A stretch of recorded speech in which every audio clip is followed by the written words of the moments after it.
things which are there are some very good learnings from the COVID. The COVID has taught a lot of financial planning lessons, so we'll also discuss about that.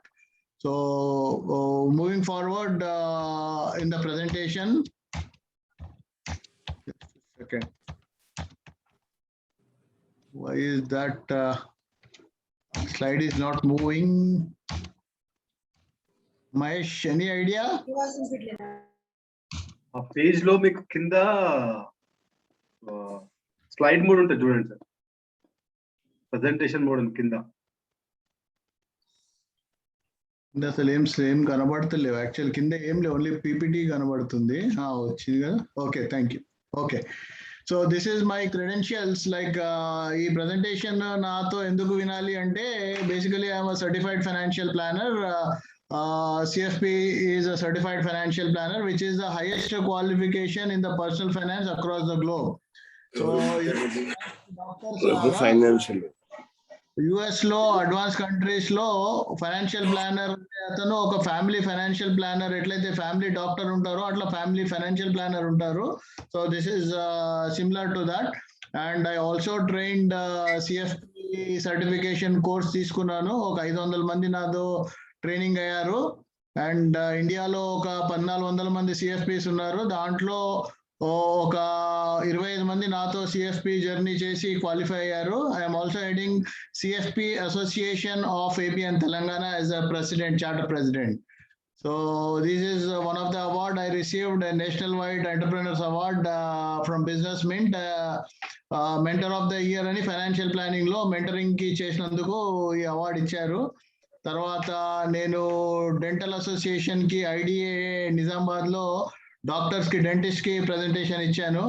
తర్వాత different places లో senior citizens కి, corporate లో employees కి, కింద right side Singareni directors కి, తర్వాత Bharat dynamics limited లో employees కి ఇచ్చాను. నేను ఆర్టికల్స్ కూడా రాస్తూ ఉంటాను. So going forward to the session, financial planning అంటే ఏంటి? Financial planning is a process to achieve your financial goals with peace of mind. Financial planning వల్ల ఏంటంటే మీరు ఖచ్చితంగా మీ యొక్క ఫైనాన్షియల్ గోల్స్ ఫుల్ఫిల్ చేసుకోవడానికి ఉపయోగపడుతుంది. అంటే మనకి ఫైనాన్షియల్ గోల్స్ ఏమేమి ఉంటాయి లైఫ్ లో?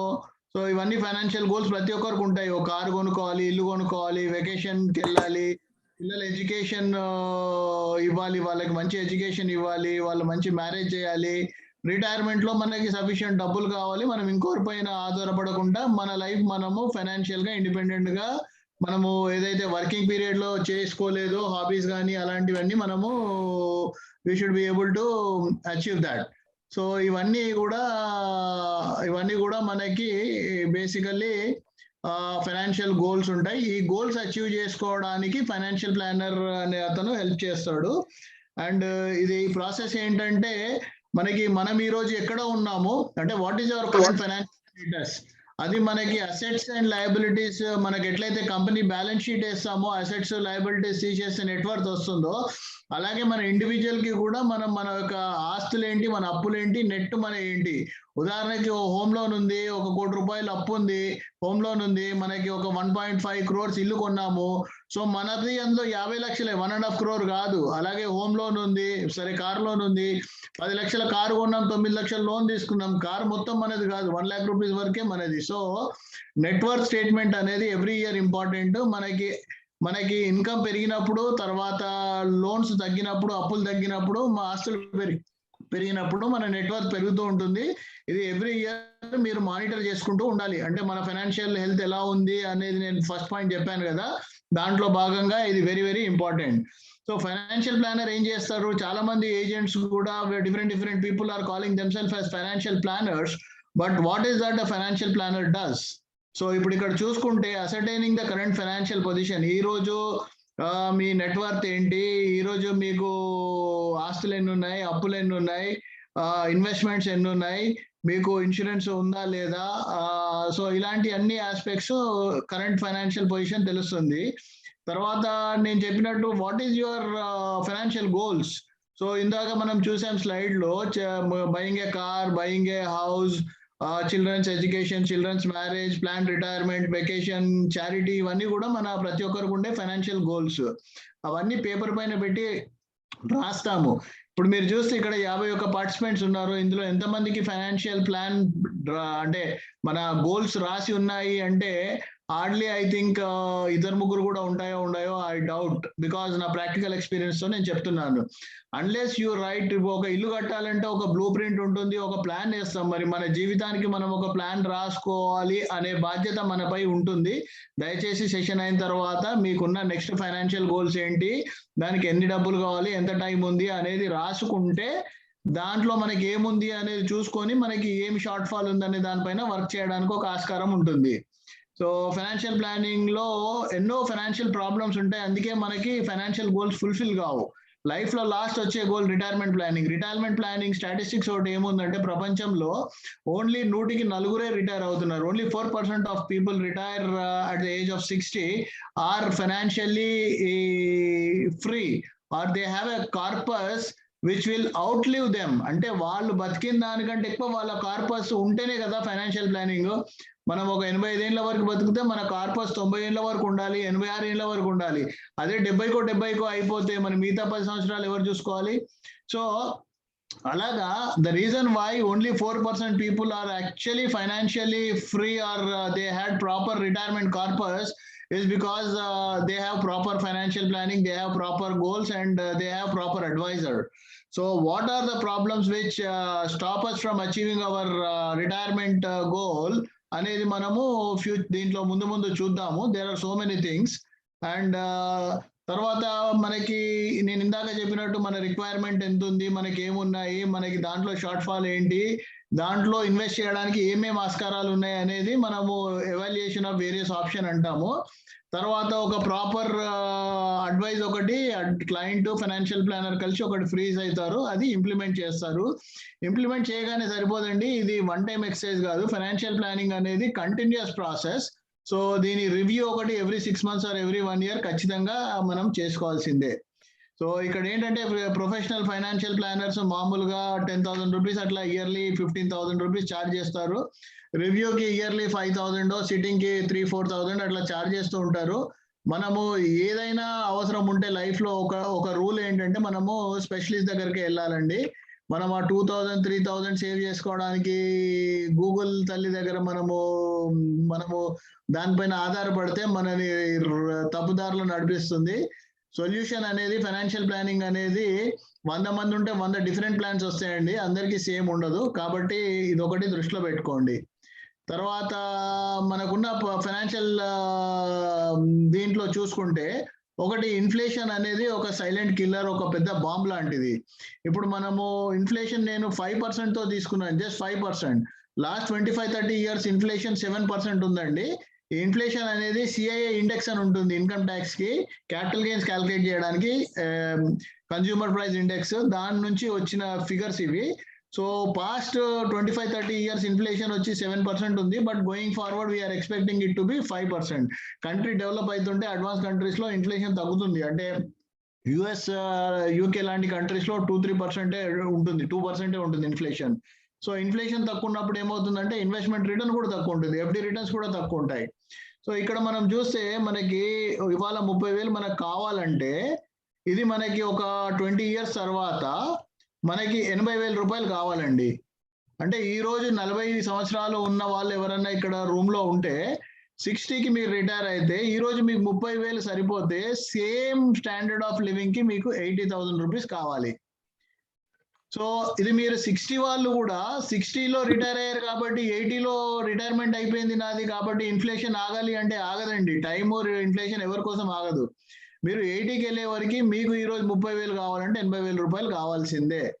ఇంకా మీరు ఇదే 30 ఏళ్ళకి చూసుకుంటే 30 ఏళ్ళకి జనరల్ గా ఒక 0 పెట్టాలని చెప్తాం అనమాట. అంటే 30,000కు 3 లక్షలు. ఇక్కడ ఉదాహరణకి ఇప్పుడు 60 ఏళ్ళ వాళ్ళు 65 ఏళ్ళ వాళ్ళు ఎవరైనా ఉంటే మీరు 30 ఏళ్ళ కింద మీకు ఎంత అయితే ఖర్చు అయిందో, సపోజ్ ఒక 1000 రూపాయలతో అయితే ఈరోజు 10,000, 5,000 తోటి అయితే 50,000 రూపాయలు ఈరోజు కావాలి. మీరు గ్యాస్ తీసుకోండి, 7 రూపాయలది 70 రూపాయలు, లీటర్ పెట్రోల్ 10 రూపాయలది 100 రూపాయలు, ఇలాగే రైస్ 5 రూపాయలది 50 రూపాయలు. ఇవన్నీ మనం కళ్ళతో మనం చూస్తున్నాము. హాస్పిటలేషన్ ఒక డెలివరీ 5,000 రూపాయలు అయ్యేది ఈరోజు 1,00,000 రూపాయలు అవుతుందండి డెలివరీ. సో కాబట్టి మీరు ఇది దృష్టిలో పెట్టుకోండి. దీనికంటే మరీ భయానకం ఏంటంటే లైఫ్ స్టైల్ ఇన్ఫ్లేషన్. మన లైఫ్ స్టైల్ మారిపోతూ ఉంది. ఇప్పుడు ఒక స్మార్ట్ ఫోన్ అనుకోండి, ఈ రోజు 50,000 నుంచి 1,00,000 రూపాయలు, 50,000 స్మార్ట్ ఫోన్ అనేది కామన్ అయిపోయింది. అంటే ఇంతకుముందు మనకి సపోజ్ నేను ఫస్ట్ వాడినప్పుడు నోకియా 2110 అది ఒక 3,000 రూపీస్ పెట్టి కొంటే అది నేను 7-8 ఇయర్స్ వాడాను. సో ఇప్పుడు కూడా phone we use it for at least 5 years 6 years. But today's generation, they want a smartphone and that too best of the best. అందుకే యాపిల్ షేర్ అంత పెరుగుతూ ఉంది, అందుకే యాపిల్ సేల్స్ అలా పెరుగుతూ ఉన్నాయి. సో కొత్త కొత్త మోడల్స్ తీస్తూ ఉన్నారు, ఆ సేల్ చేస్తున్నారు, మళ్ళా సంవత్సరంలో ఇంకోటి తీస్తున్నారు, మళ్ళీ దానికి సేమ్ కస్టమర్ వస్తున్నారు. సో ఇలా మనకి స్మార్ట్ ఫోన్స్ కానీ, స్మార్ట్ వాచెస్ కానీ, వెకేషన్ అనే కాన్సెప్ట్ కానీ, లేకపోతే మోర్ దెన్ 1 కార్ కానీ, లేకపోతే మనకి ఎయిర్ ట్రావెల్ అనుకోండి, బ్రాండెడ్ జ్యువెలరీ అనుకోండి, ఇవన్నీ కూడా ఈ మధ్య అంటే లాస్ట్ 10 years లో విపరీతంగా పెరిగిపోయాయి. సో లైఫ్ స్టైల్ ఇన్ఫ్లేషన్ అనేది మనము మామూలు ఇన్ఫ్లేషన్ లా 5-6% ఉండదండి.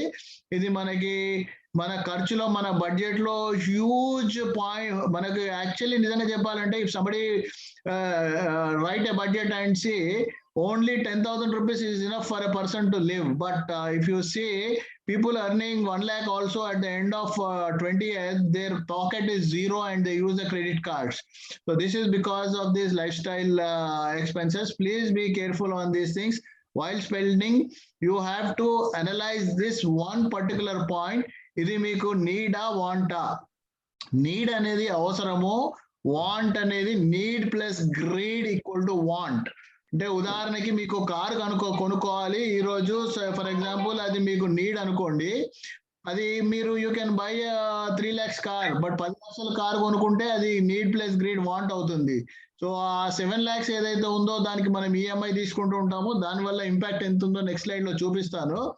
మీరు ప్రాపర్ గా నీడా వాంటా చూసుకొని మీరు ఒకవేళ మీ ఇన్వెస్ట్మెంట్స్ అంటే ఖర్చు జాగ్రత్తగా పెడితే మీకు ఒక 5,000 రూపాయలు నెలకి ఎక్స్ట్రా ఇన్వెస్ట్ చేసుకోగలిగితే 20 సంవత్సరాల తర్వాత మీకు 95 లక్షలు అవుతుందండి. Believe it or not, if you are at say for example 30, 35, 40 whatever it is, మీరు ఒక 50,000 ఖర్చు పెడుతున్నారు, దాంట్లో ఒక 5,000 జాగ్రత్తగా మిగిలించుకుంటే ఆ 5,000 12% రిటర్న్ తో, which is the stock market return or Nifty return or Sensex return in the last 30 years, you will accumulate a corpus of 95 lakhs rupees. This is true. And దానికి మీరు సేవ్ చేయాలంటే ఏం చేయాలి, ఒక టూల్ ఇస్తాను, టెక్నిక్. మీరు బడ్జెట్ అనేది రాసుకోవాలి.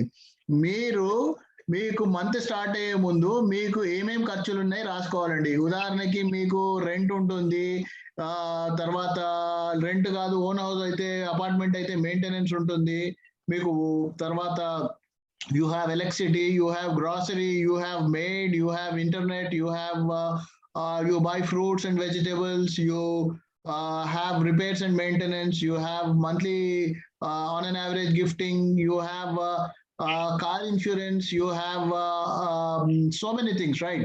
సో అవన్నీ రాసుకుంటే మీరు తర్వాత ఏం చేయండి అంటే, ఉదాహరణకి ఇది October 1st రోజు, మీరు అక్టోబర్లో ఏం ఖర్చు పెడతారో మీ పేపర్ రెడీ ఉంటుంది మీ చేతిలో.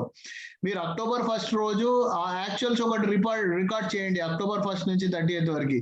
అప్పుడు ఏమవుతుందంటే మీరు ఈ రెండు కంపేర్ చేస్తే ఇలా రాసిన దానికి రాయని ఖర్చులు ఏమొచ్చాయో చూసుకుంటే అవి ఇంపార్టెంట్ ఖర్చులు కావు. సో వాటి వల్ల మీకు ఒక ఫైనాన్షియల్ డిసిప్లిన్ వస్తుందండి. So every family should have a budget and it helps you to track your expenses. So ఇందాక నేను చెప్పినట్టు మనము ఓల్డ్ ఫ్యాషన్ ఏంటంటే మనకు ఎంత ఇన్కమ్ అర్న్ చేసామో దాంట్లోంచి ఎంత ఖర్చు పెట్టామో మిగిలినది మనము సేవ్ చేస్తున్నాము ఇంతకుముందు.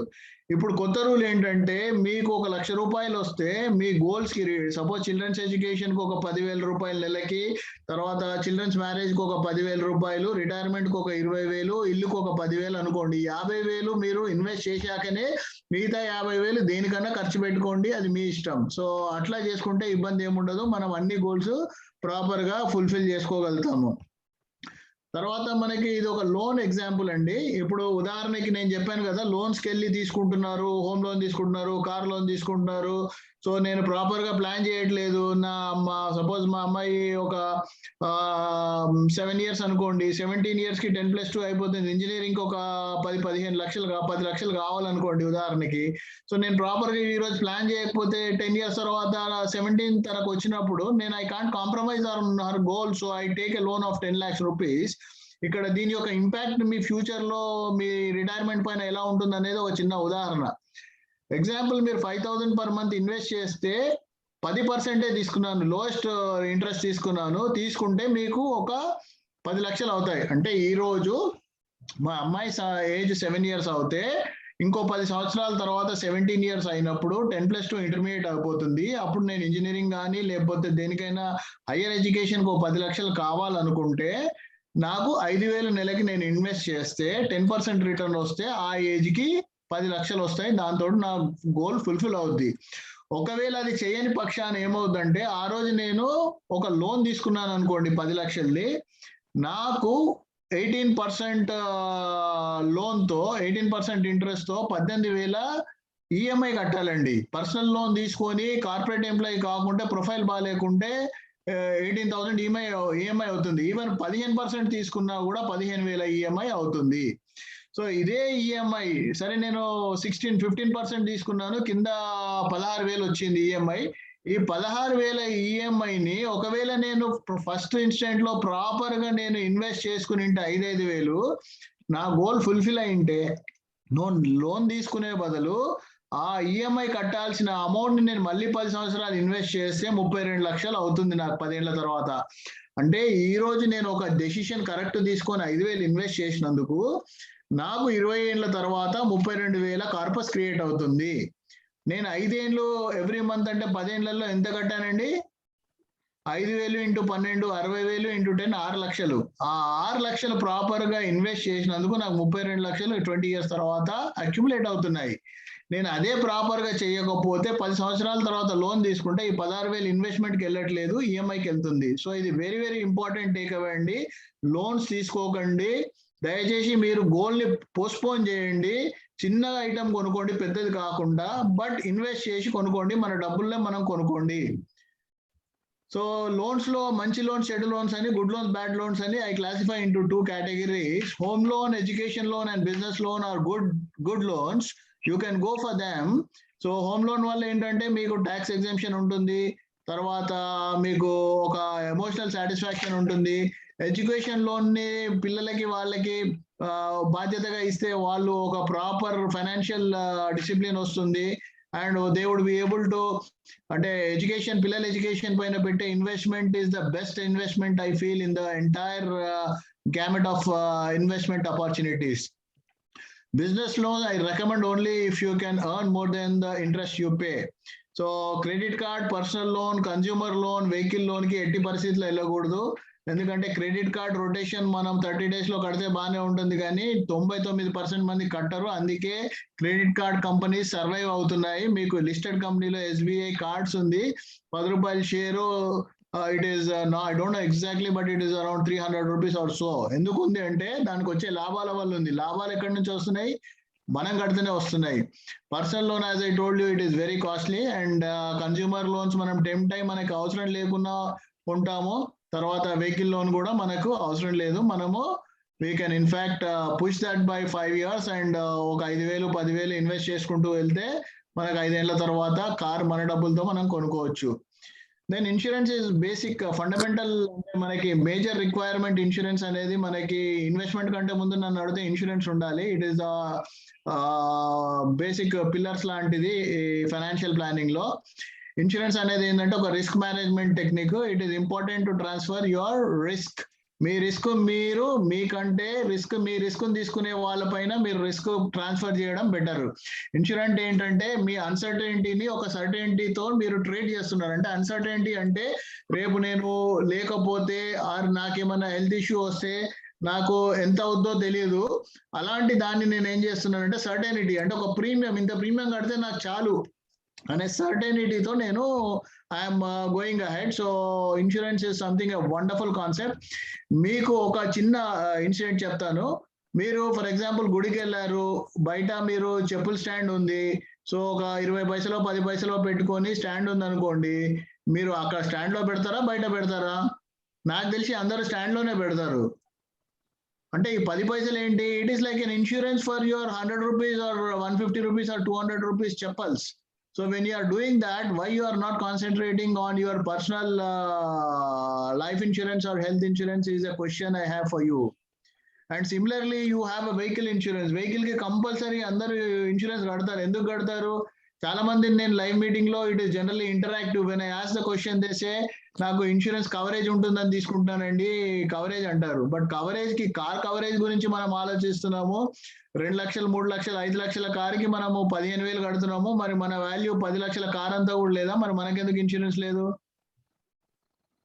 So this I want to ask you on behalf of your family members. If you are a breadwinner and if you don't have an insurance and you don't come back in the evening or tonight, what will be the situation of the family? Please think. So దీంట్లో మనకి individual గా personal finance లో ఏమేమి రిస్క్లు ఉంటాయి? ఒకటి, మనకి ఆరోగ్యం బాగుండకపోవచ్చు, accident వల్ల అయి ఉండొచ్చు, లేకుంటే మామూలుగా అయి ఉండొచ్చు. ఇప్పుడు రీసెంట్ గా కోవిడ్ చూస్తున్నాము. కోవిడ్ వల్ల ఎంతో మంది హాస్పిటలైజ్ అయ్యారు. And we see many articles cursing hospitals.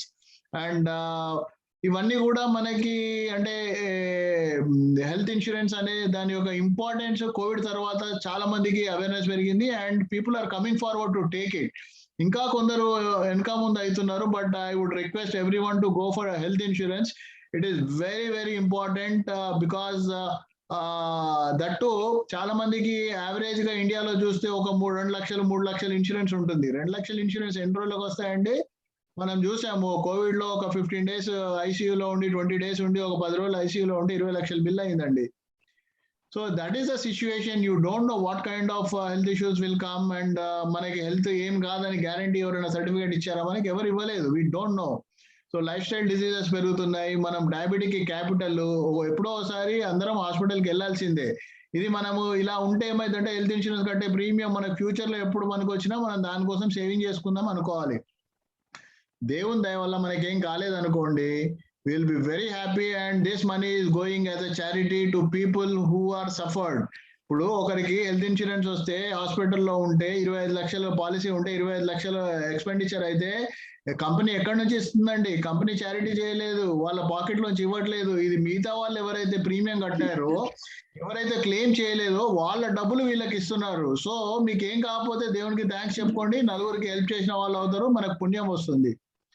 అలాగే యాక్సిడెంట్ ఇన్సూరెన్స్ పర్టికులర్ గా తిరిగే వాళ్ళకి, మార్కెటింగ్ లో ఉన్న వాళ్ళకి, సేల్స్ లో ఉన్న వాళ్ళకి this is very very important.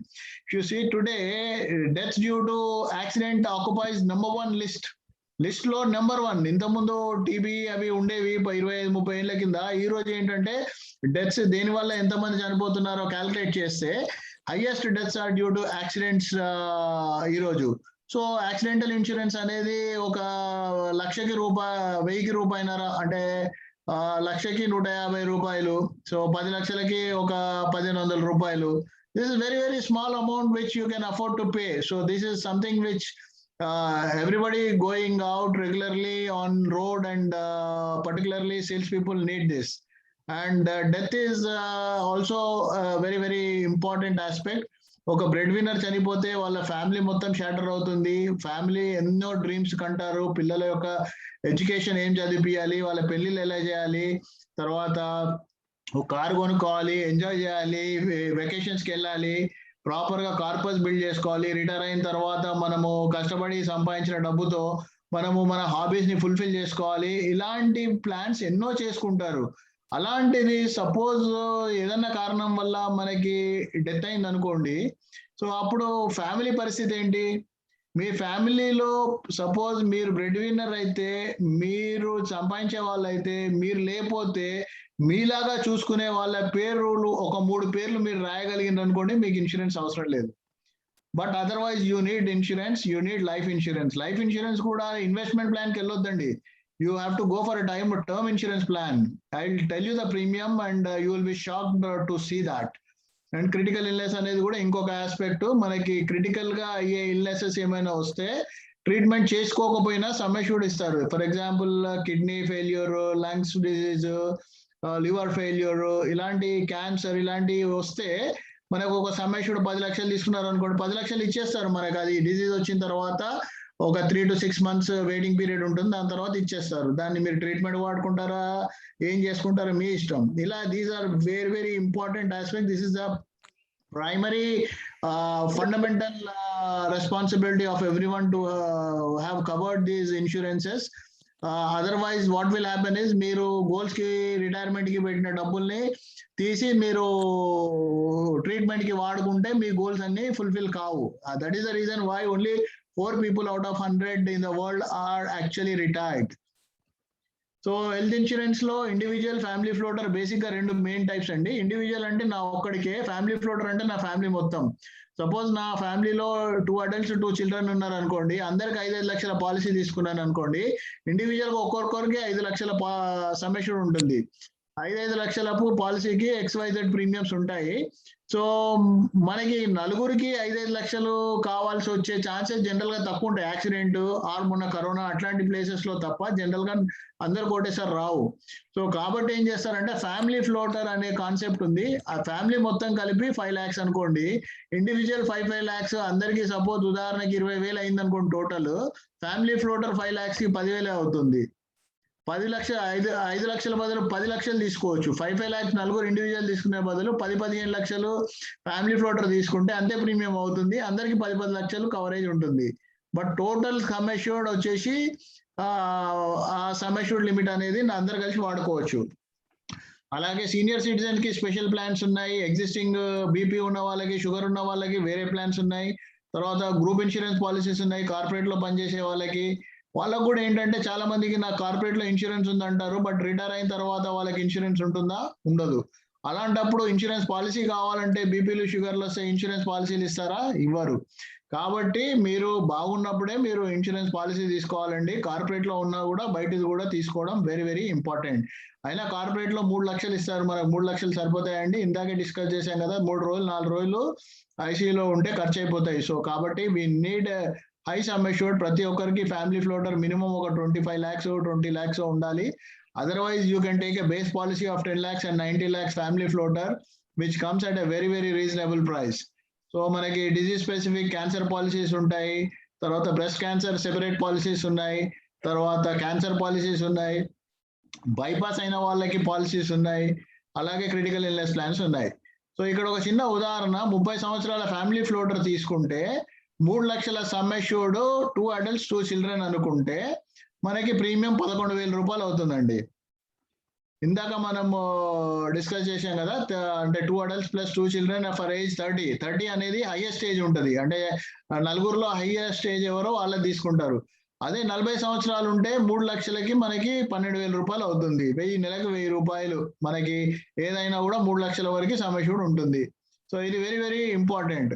అలాగే మనకి ఫ్యామిలీ ఫ్లోటర్ డిడక్టబుల్ పాలసీ అని ఉంటుంది. అంటే మన అర్థం ఏంటంటే ఇక్కడ 5 lakhs డిడక్టబుల్, 25 lakhs అని ఉంది చూడండి. అంటే ఫస్ట్ 5 lakhs మనం పెట్టుకోవాలి, మిగతాది ఇన్సూరెన్స్ కంపెనీ ఇస్తుంది.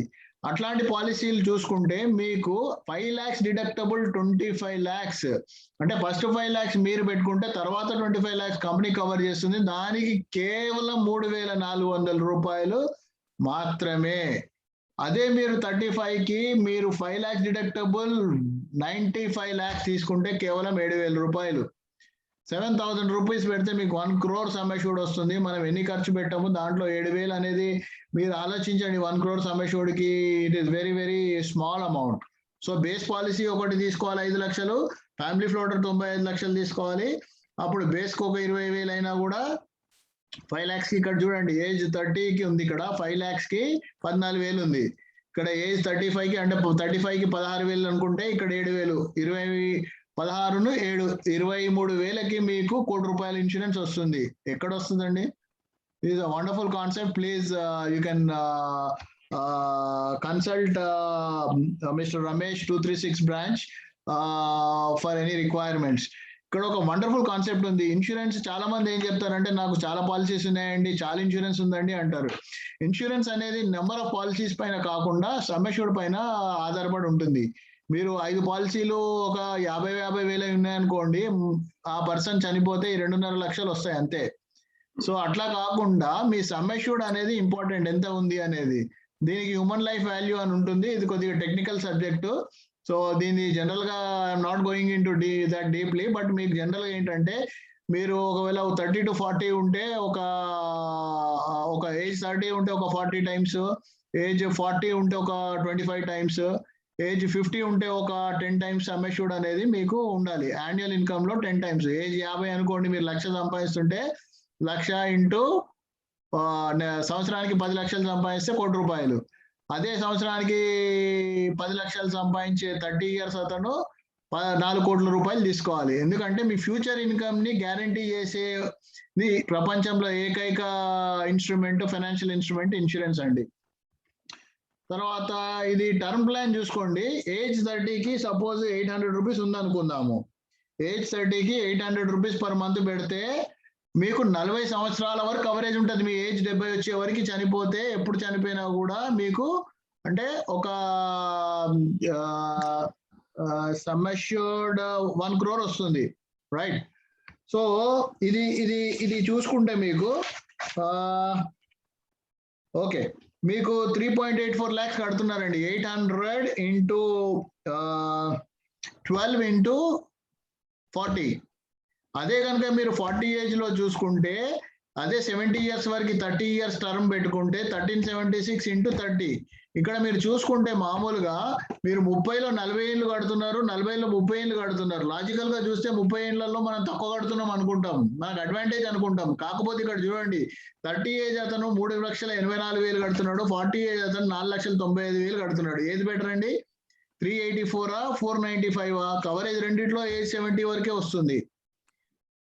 ఫస్ట్ పాయింట్, మీరు తక్కువ కడుతున్నారు ఎర్లీగా తీసుకుంటే. సెకండ్ పాయింట్ ఏంటంటే, మీకు గ్యారంటీ ఏమన్నా ఉందా మనకు అక్కడ వరకు, మనకి 70 వరకు ఏం కాదని? ఎవరికైనా గ్యారంటీగా బాండ్ పేపర్ ఏమైనా ఎవరైనా రాసి ఇచ్చారనుకోండి మీకు ఏం కాదండి అని, మీరు తీసుకోకండి. సో ఇంకొకటి ఏంటంటే 30 to 40 మీకు ఏం అంటే హెల్త్ ఇష్యూ ఉండదని, దాంట్లో ఏమైనా గ్యారంటీ ఉందా? బీపీ రాదు, షుగర్ రాదని? సో అలాంటప్పుడు మీరు ఖచ్చితంగా ఎర్లీగా తీసుకోవాలి. ప్రతి ఒక్కరు అట్లీస్ట్ ₹1,00,00,000 సమ్ అష్యూర్డ్ ఆర్ మీ ఏజ్ ని బట్టి మీరు 10 times 20 times 30 times అనేది మీ యాన్యువల్ ఇన్కమ్ కి మల్టిప్లై చేసి తీసుకోండి.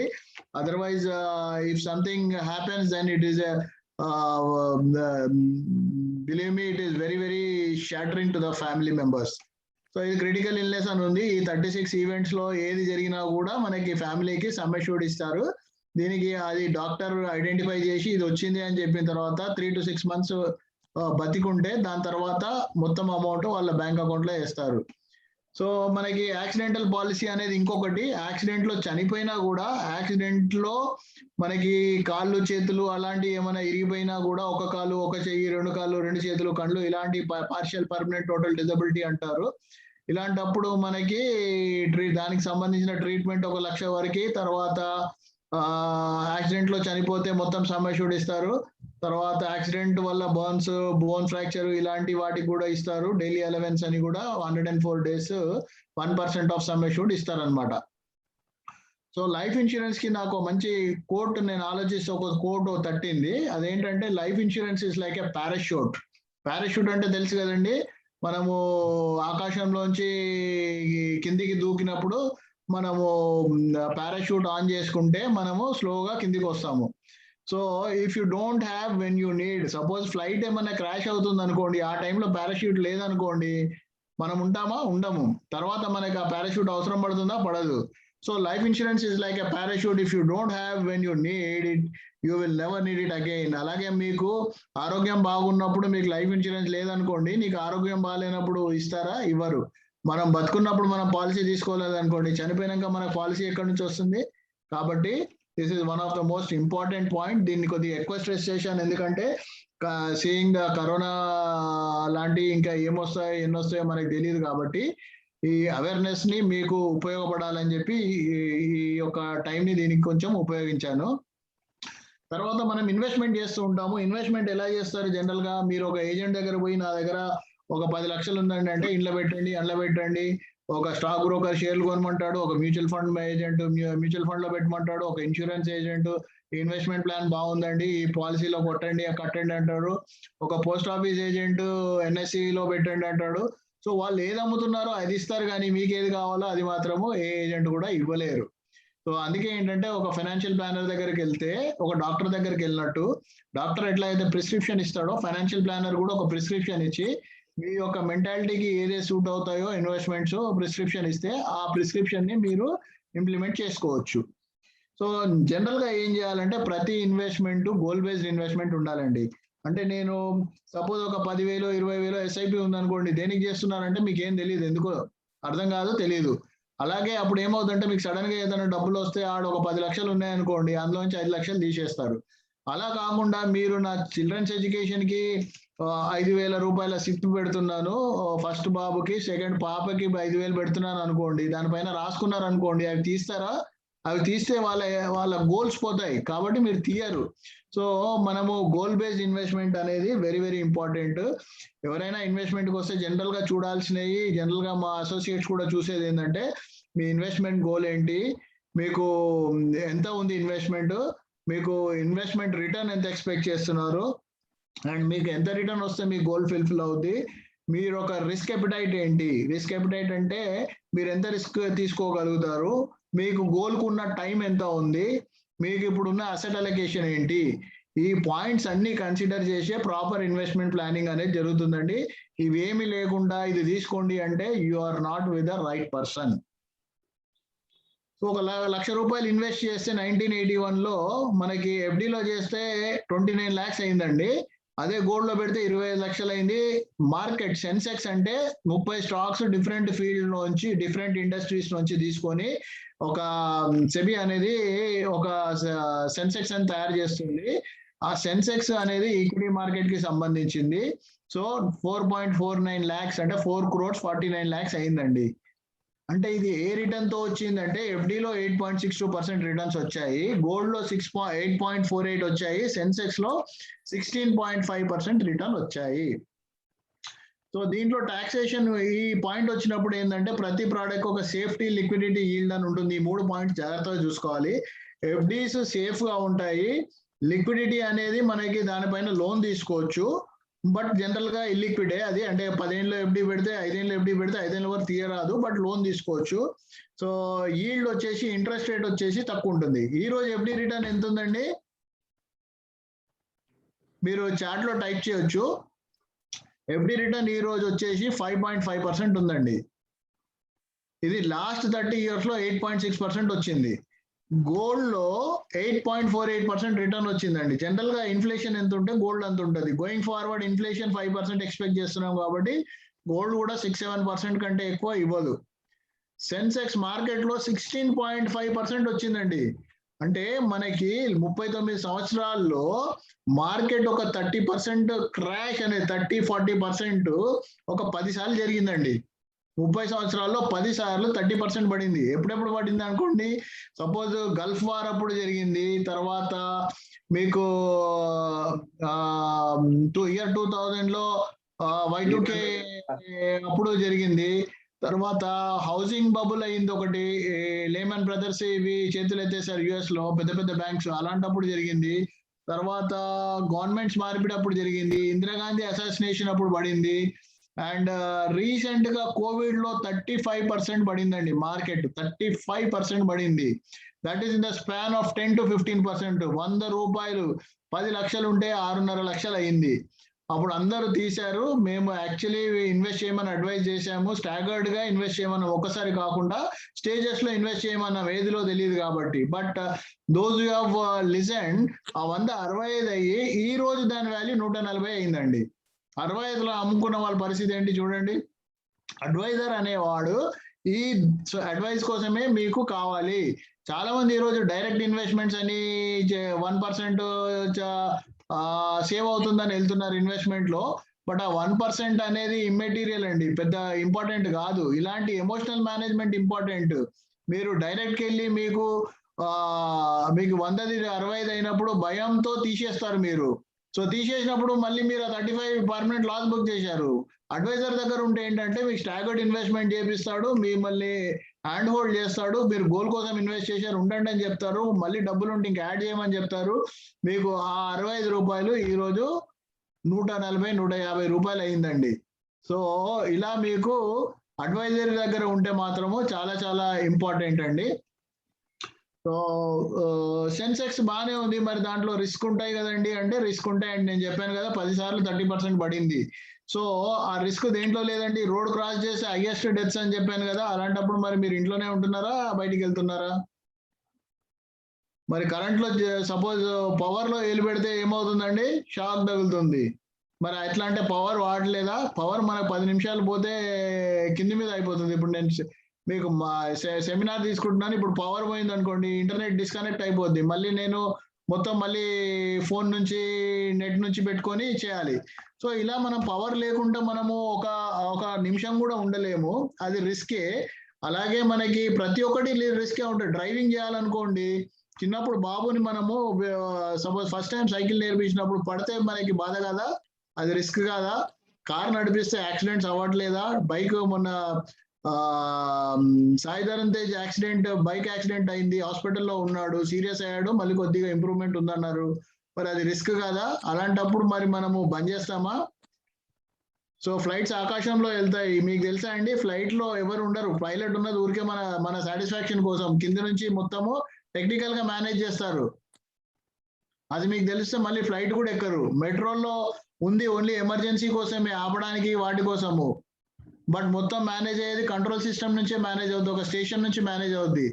ఇలా ఇవన్నీ రిస్కులు ఉన్నా కూడా మనం రిస్క్ తీసుకుంటున్నాం కదా. మనకి ఏంటంటే రిస్క్ అనేది అది ఏంటో తెలియకుండా రిస్క్ అండి, అది తెలిస్తే మనకి రిస్కే లేదు. సో మార్కెట్స్ గురించి తెలుసుకోండి, అడ్వైజర్ దగ్గరికి వెళ్ళండి. అండ్ ఇది మీరు నెగ్లెక్ట్ చేయలేరండి, ఎందుకంటే ఇప్పుడు FDలో 4%, 5%, 4%కి వచ్చేస్తుంది రిటర్న్. ఇప్పుడు 5.5 ఉంది, గోల్డ్ లో 7%కి ఎక్కువ రాదు. మనకి ఖర్చులు పెరుగుతున్నాయి కాబట్టి మనకు కార్పస్ ఎక్కువ కావాలి అంటే మనం ఖచ్చితంగా ఈక్విటీలో పెట్టాలి. సో మనం ఈక్విటీలో పెట్టాలి అంటే ఓన్లీ ఈక్విటీలో పెట్టాలా? కాదు, ఈక్విటీ ఒకటి కాదు, మీరు డైవర్సిఫై చేయాలి. అంటే మీరు ఈక్విటీలో పెట్టాలి, డెట్ లో పెట్టాలి, గోల్డ్ లో పెట్టాలి, రియల్ ఎస్టేట్ లో పెట్టాలి. మీ ఏజ్ ని బట్టి మీ ఇన్వెస్ట్మెంట్స్ అనేది మారుతూ ఉంటాయి. ఉదాహరణకి మీరు 30 ఏళ్ళు అనుకోండి, ఈక్విటీలో ఒక 80% పెట్టొచ్చు, 20% డెట్ లో పెట్టొచ్చు. సపోజ్ మీరు 40 ఏళ్ళు అనుకోండి, ఈక్విటీలో ఒక 60 పెట్టొచ్చు, డెట్ లో 20 పెట్టొచ్చు, రియల్ ఎస్టేట్ లో కూడా 20 పెట్టొచ్చు. ఎందుకంటే ఆ 10 ఏళ్లలో కార్పస్ బిల్డ్ అవుతుంది కాబట్టి దాంట్లోంచి కొంచెం రియల్ ఎస్టేట్ లో పెట్టొచ్చు. ఈరోజు రియల్ ఎస్టేట్ కొనాలంటే ఒక ప్లాట్ కొనాలన్నా కూడా 15-20 లక్షలు అవుతుంది కాబట్టి మీరు 40 వరకు రియల్ ఎస్టేట్ లో కూడా ఇన్వెస్ట్ చేయలేరు.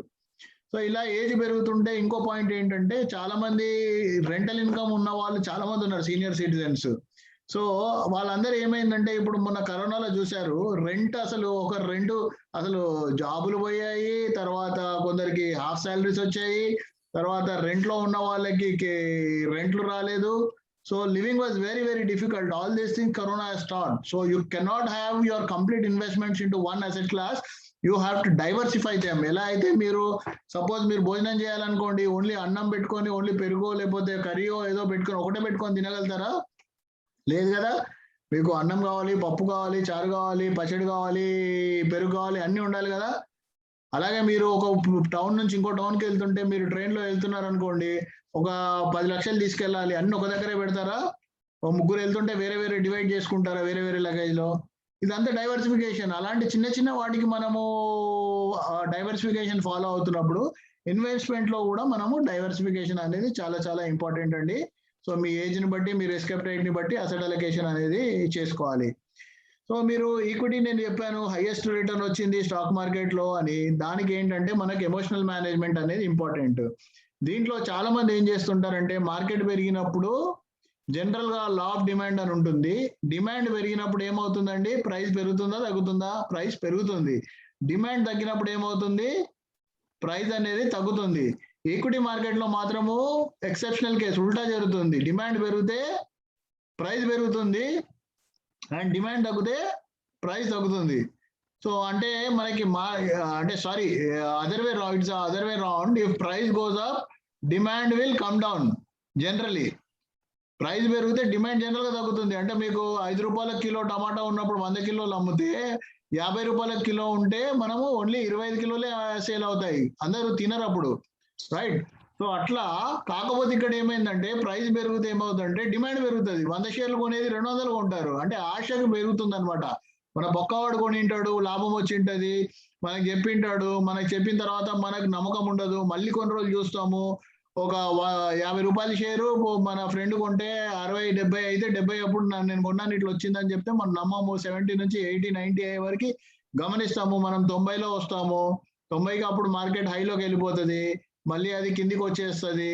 80కి వస్తుంది, 70కి వస్తుంది, కరెక్షన్ అనుకుంటాము, ఇంకా వెయిట్ చేస్తాము, అది 50కి వస్తుంది, మనకి ఇంకా వద్దు బాబు ఈ మార్కెట్ అని వెళ్ళిపోతాము. This is what investor psychology is all about. And FIIs foreign investors ఏం చేస్తారంటే మనం అమ్మినప్పుడు వాళ్ళు కొంటారు, వాళ్ళు కొన్నప్పుడు మనం మనం అమ్ముతూ ఉంటాము. ఈ రోజు మార్కెట్ హైలో ఉంది, చాలా మంది పెడుతూ ఉంటారు, ఇంకా పెరుగుతుంటే ఇంకా పెడతారు, ఇంకా పెరుగుతుంటే ఇంకా పెడతారు, ఫారెన్ ఇన్వెస్టర్స్ వెళ్ళిపోతూ ఉంటారు. ఈ మధ్యలో ఏమైందంటే రివర్స్ అయింది. ఇప్పుడు మనం ఇన్వెస్ట్ చేస్తున్నాం. లాస్ట్ 1.5 year లో ఫారిన్ ఇన్వెస్ట్మెంట్స్ అమ్మారు. 2020, 21లో we are the major buyers. So first time ఏంటంటే మనము ఫారినర్స్ మనం దోసుకోకుండా చూసాము. జనరల్ గా మనకి ఇండిపెండెన్స్ 1947 15th August కాదండి, మనకి ఇంకా మనకి ఎఫ్ఐస్ దోసుకుని పోతూ ఉంటారు మన వెల్త్ ని. సో బట్ ఇప్పుడు థ్యాంక్ గాడ్ అవేర్నెస్ పెరిగింది. లాస్ట్ 18 months లో 2 కోట్ల డిమాట్ అకౌంట్లు ఓపెన్ అయ్యాయండి. 18 months బ్యాక్ మనకి 6 కోట్లు ఉండేది, ఈ రోజు 8 కోట్లు ఉంది. సో ఇదంతా యంగ్స్టర్స్ అందరు వచ్చారు, వాళ్ళు ఇన్వెస్ట్ చేస్తూ ఉన్నారు. బట్ వాళ్ళ కాషన్ ఒకటే ఏంటంటే డైరెక్ట్ వెళ్ళకండి. చిన్న కమిషన్ కోసం మీరు బోల్తా పడకండి. మీరు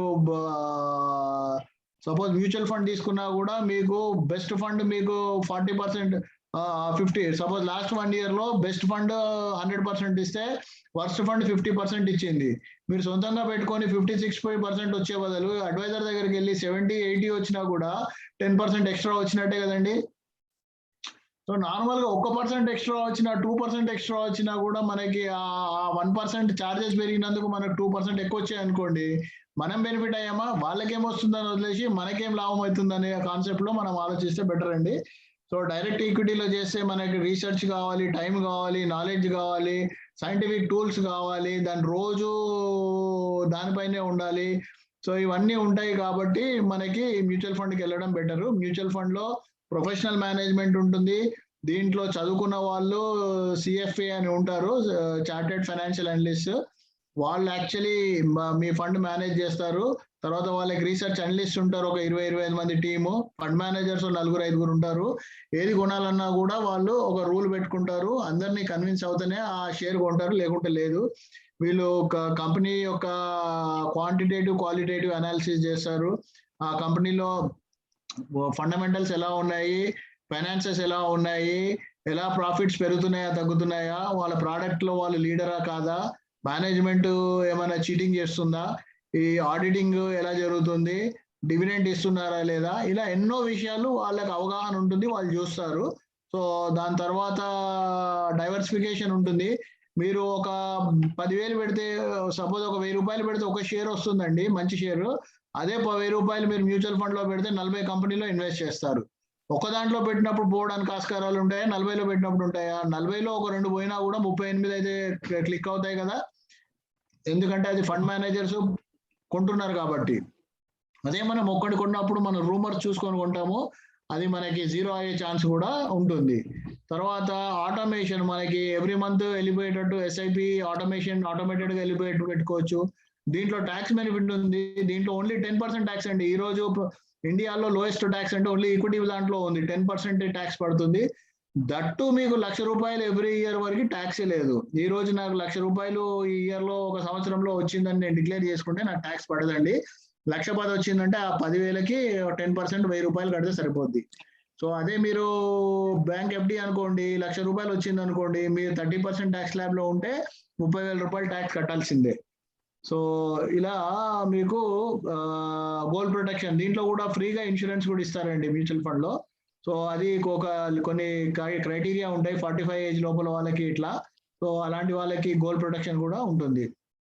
సో ఎస్ఐపిలో చిన్న అమౌంట్ ఇన్వెస్ట్ చేయొచ్చు. Power of compounding. Rupee cost average అంటే ఏంటంటే, నేను ఒక షేర్ ₹20 ఉన్నప్పుడు ఎన్ఏవి ఉన్నప్పుడు కొంటాను, ఒకటి ₹10 ఉన్నప్పుడు కొంటాను. 2,000 పెట్టాను అనుకోండి, ₹20 ఉన్నప్పుడు 100 వస్తాయి, ₹10 ఉన్నప్పుడు 200 వస్తాయి. అంటే నేను చౌకగా ఉన్నప్పుడు ఎక్కువ కొంటున్నాను, రేట్ ఎక్కువ ఉన్నప్పుడు కాస్ట్లీ ఉన్నప్పుడు తక్కువ కొంటున్నాను. So this is called power of compounding. When the NAV is low, you are buying more, and when NAV is high, you are buying low. This is done automatically. You need not do anything. The only thing you have to do is you have to give permission. You have to give an undertaking that you will invest so much every month, and the banker will mutual fund company will take money from your banker, and you will be allotted NAVs as on that date. Units as on that day's NAV. So discipline ఉంటుంది మనకి. Market ని ఎప్పుడు కొనాలనే ఆలోచన అవసరం లేదు. So ఇక్కడ చూసుకుంటే మీకు ఉదాహరణకి మీ ఏజ్ బట్టి మీరు చూసుకోండి. మీకు 12% తో ఎంత వస్తుంది, 15 తో ఎంత వస్తుంది, 18 తో ఎంత వస్తుంది అనేది నేను ఒక 30 seconds ఈ స్లైడ్ హోల్డ్ చేస్తాను. సపోజ్ మీ రిక్వైర్మెంట్ ₹1,00,00,000 ఉందనుకుందాము. మీ ఏజ్ ఒక 40 అనుకోండి.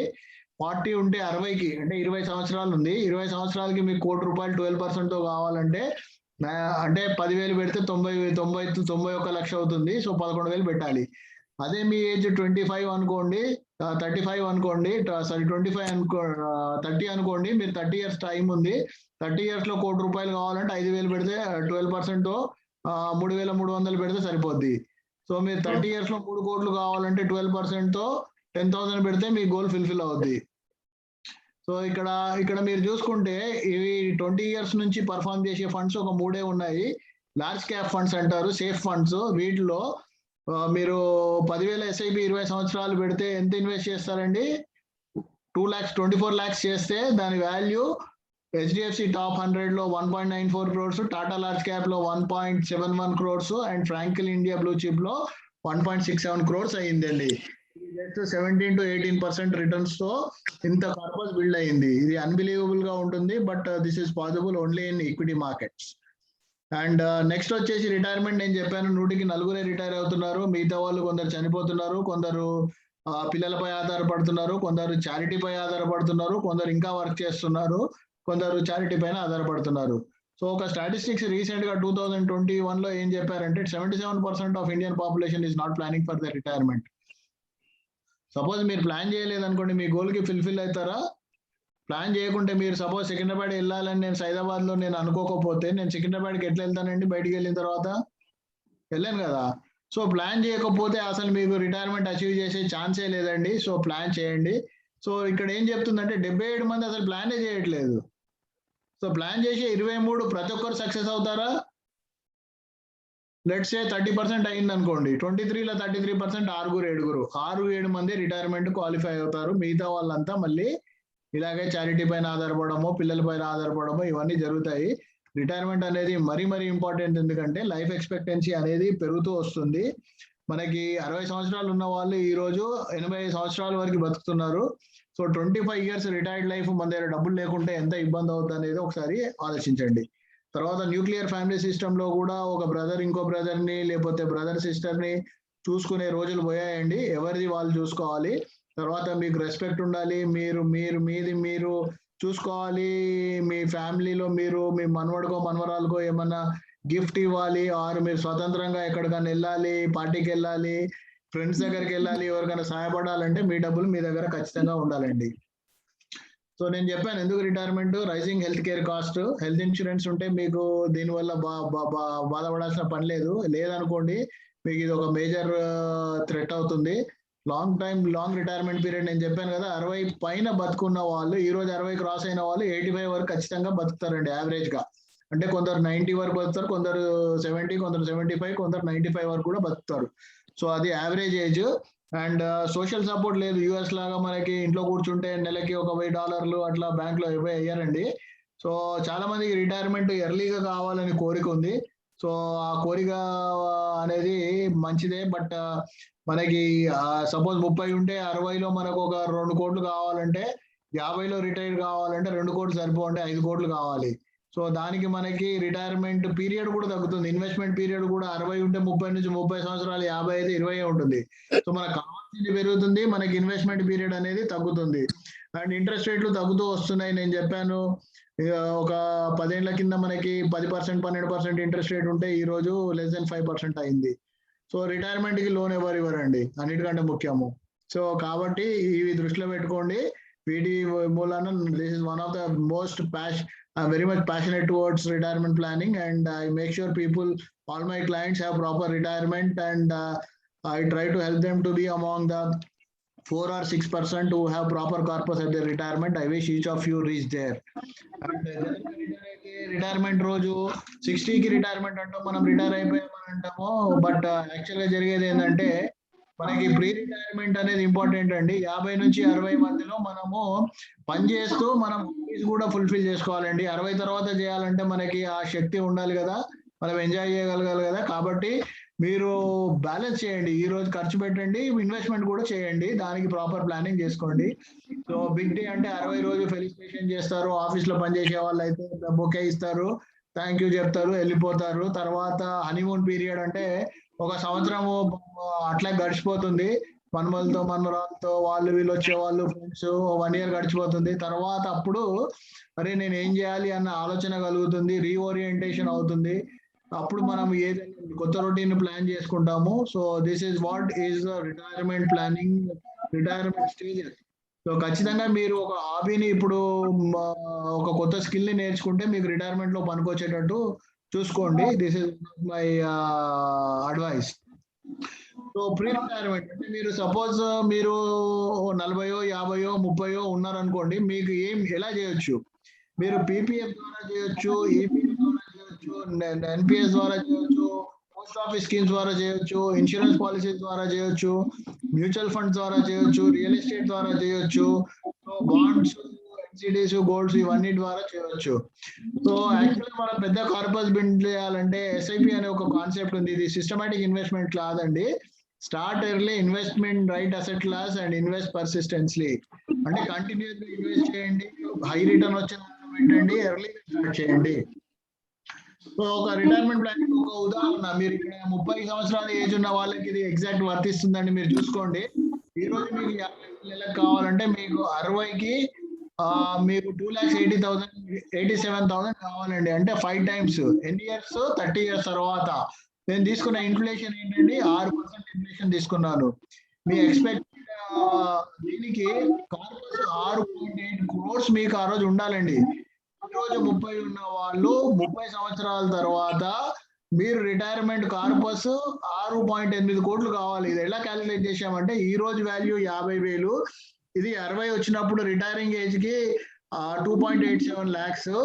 ఇది మీకు ఆ ఇయర్ 2.7 lakhs ఎవ్రీ మంత్ కావాలి. నెక్స్ట్ ఇయర్ మళ్ళీ 6% ఎక్స్ట్రా కావాలి, నెక్స్ట్ ఇయర్ మళ్ళీ 6% ఎక్స్ట్రా కావాలి. ఇలా 85 years వరకు మీరు ఉండి ఆ కార్పస్ 85కి 0 కావాలి అనుకుంటే మీరు 6.8 crores కావాలి.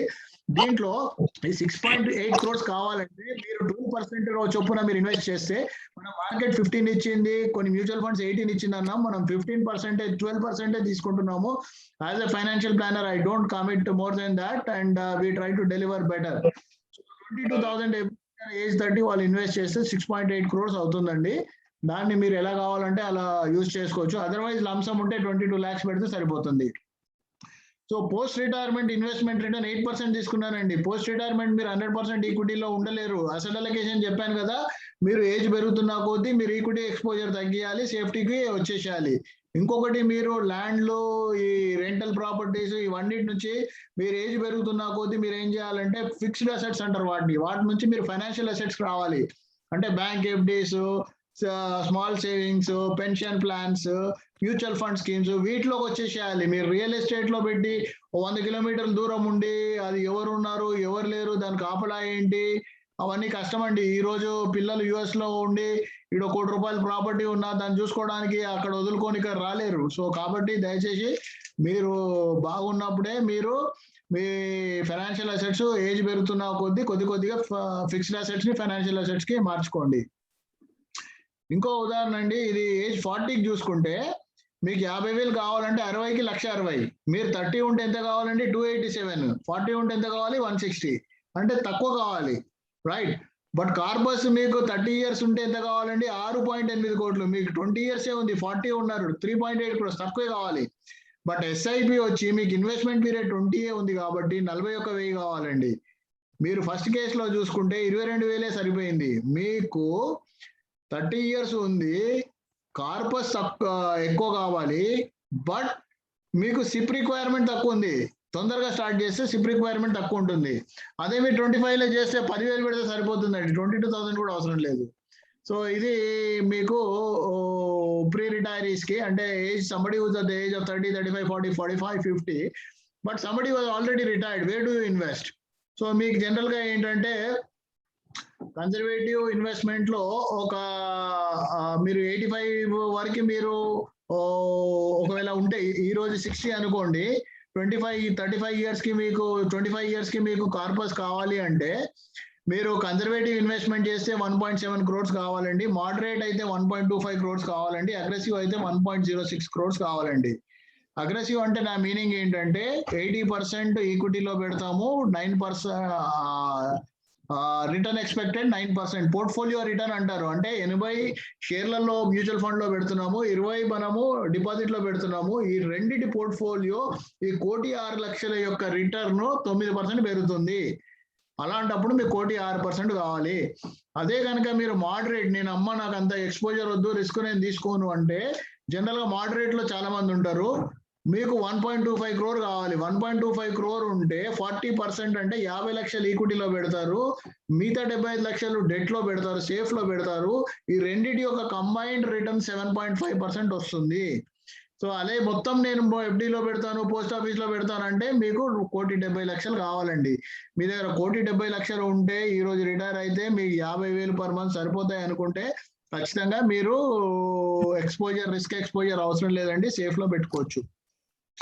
సో దీంట్లో మనకి ఇమీడియట్ యాన్యుటీ ప్లాన్స్ ఉంటాయండి, పాలసీస్ ఉంటాయి, బ్యాంక్ ఎఫ్డీస్ ఉంటాయి, కార్పొరేట్ ఎఫ్డీస్ ఉంటాయి. కంపెనీ అంటే టాటాలు, బిర్లాలు, శ్రీరామ్ ఫైనాన్స్లు, సుందరం ఫైనాన్స్ ఇలాంటి వాళ్ళు ఎఫ్డీస్ కొద్దిగా బ్యాంక్ అంటే ఎక్కువ ఇస్తారు. గ్యారంటీడ్ ప్లాన్స్ ఉన్నాయండి కొన్ని, ఇమీడియట్ యాన్యుటీ ప్లాన్స్ ఉన్నాయి, స్మాల్ సేవింగ్స్ ఉన్నాయి, పోస్ట్ ఆఫీస్ లో సీనియర్ సిటిజన్ సేవింగ్ స్కీమ్ ఉంది, తర్వాత మీకు మంత్లీ ఇన్కమ్ స్కీమ్ ఉంది, MIS అంటారు, మ్యూచువల్ ఫండ్స్ ఉన్నాయి. ఇలా ఇమీడియట్ యాన్యుటీ ప్లాన్స్ ఉన్నాయి, ఇలా మీరు వేటిలో ఉన్నా పెట్టుకోవచ్చు. అలాగే మ్యూచువల్ ఫండ్స్ అనేది చాలా చాలా ఇంపార్టెంట్ అండి. ఈ రోజు ఇందులో ఈక్విటీ ఉంది, హైబ్రిడ్ ఉంది. హైబ్రిడ్ అంటే ఈక్విటీ ప్లస్ డెట్, తర్వాత డెట్. తర్వాత ఒక చిన్న ఉదాహరణ అండి, అంటే I will take just 10 minutes. నేను 65 minutes అయింది, 75 minutes చెప్పాను, 10 minutes అయిపోతుంది. తర్వాత ఒక 15 minutes Q&A తీసుకుంటాను, దయచేసి అందరూ జాగ్రత్తగా వినండి. This slide is very important. ఇది SBI హైబ్రిడ్ ఫండ్ అని ఉంది, 65% ఈక్విటీలో పెట్టారు, 30% డెట్ లో పెట్టారు. సో దీని రిటర్న్స్ చూసుకుంటే ఎవ్రీ మంత్ ఏం చేశారంటే 7,500 విత్డ్రా చేశారండి. 7,500 90%, which is 9%. మీరు 9% ఎవ్రీ ఇయర్ విత్డ్రా చేశారు. Bank FD was around 10 years back average 9% ఉంది. అంటే ఎఫ్డి రిటర్న్స్ మీరు తీసుకున్నాక కూడా ఆ 10 లక్షల వాల్యూ 12 లక్షలు అయిందండి ఈ రోజు, అంటే 2.19 lakhs పెరిగింది. సో ఇలా ఇది రియల్ కేసు. ఇలా మనకి సిస్టమాటిక్ విత్డ్రాల్ ప్లాన్ అంటారు అనమాట. సో ఇంకొకటి అండి, ఇది before I close, this is I think last slide which is very very important. మీకు ఫైనాన్షియల్ ప్లానర్ లేరు, మీరు ఎవరు లేరు, మీకు ఒక సింప్లిఫైడ్ కావాలి అంటే ఒకటి ఏంటంటే, ఒక థంబ్ రూల్, మీ 100 minus మీ ఏజ్ అంత ఈక్విటీ పెట్టుకోండి. సెకండ్ వచ్చేసి ఈ సిస్టమ్ ఫాలో అవ్వండి.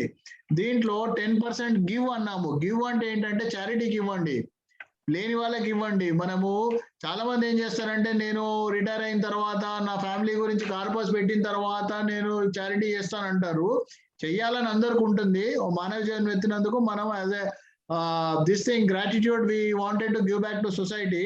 బట్ అందరు ఏం చేస్తారంటే, మన కడుపు నిండిన తర్వాత అనుకుంటాము, బట్ మనకి we don't know whether will get that day or not. ఇప్పుడు సడన్ గా ఏమన్నా అయిపోతే అప్పుడు ఆ గోల్ ఫుల్ఫిల్మెంట్ ఉండదు కదండి.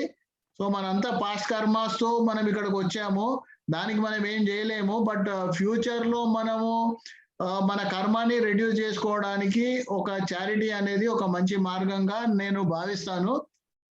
సో మీ శాలరీలో 10% డే 1 నుంచి ఏదో ఒక కాజ్ కి, మీకు హార్ట్ కి దగ్గర ఉన్నది, మీ హృదయానికి దగ్గర ఉన్న కాజ్ కి మీరు సపోర్ట్ చేయండి. And I do it, so I talk. నేను చెప్తున్నానంటే నేను చేస్తే నేను చెప్తాను, లేకపోతే చెప్పనండి.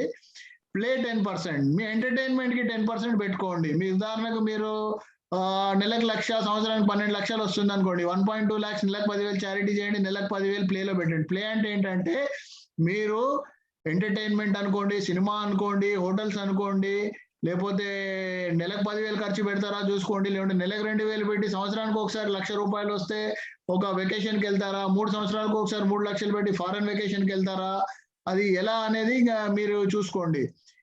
అండ్ వెరీ వెరీ ఇంపార్టెంట్, నేను చెప్పాను అన్ని ఇన్వెస్ట్మెంట్ లో బెస్ట్ ఇన్వెస్ట్మెంట్ ఎడ్యుకేషన్ అని. లైఫ్ లాంగ్ లెర్నింగ్ అనేది excellent philosophy which is very very important. మీరు మీ పైన పెట్టుకునే ఇన్వెస్ట్మెంట్ అన్నిటికంటే ఎక్కువ రిటర్న్స్ వస్తుందండి, ఈక్విటీ కంటే ఎక్కువ రిటర్న్స్ ఇస్తుంది.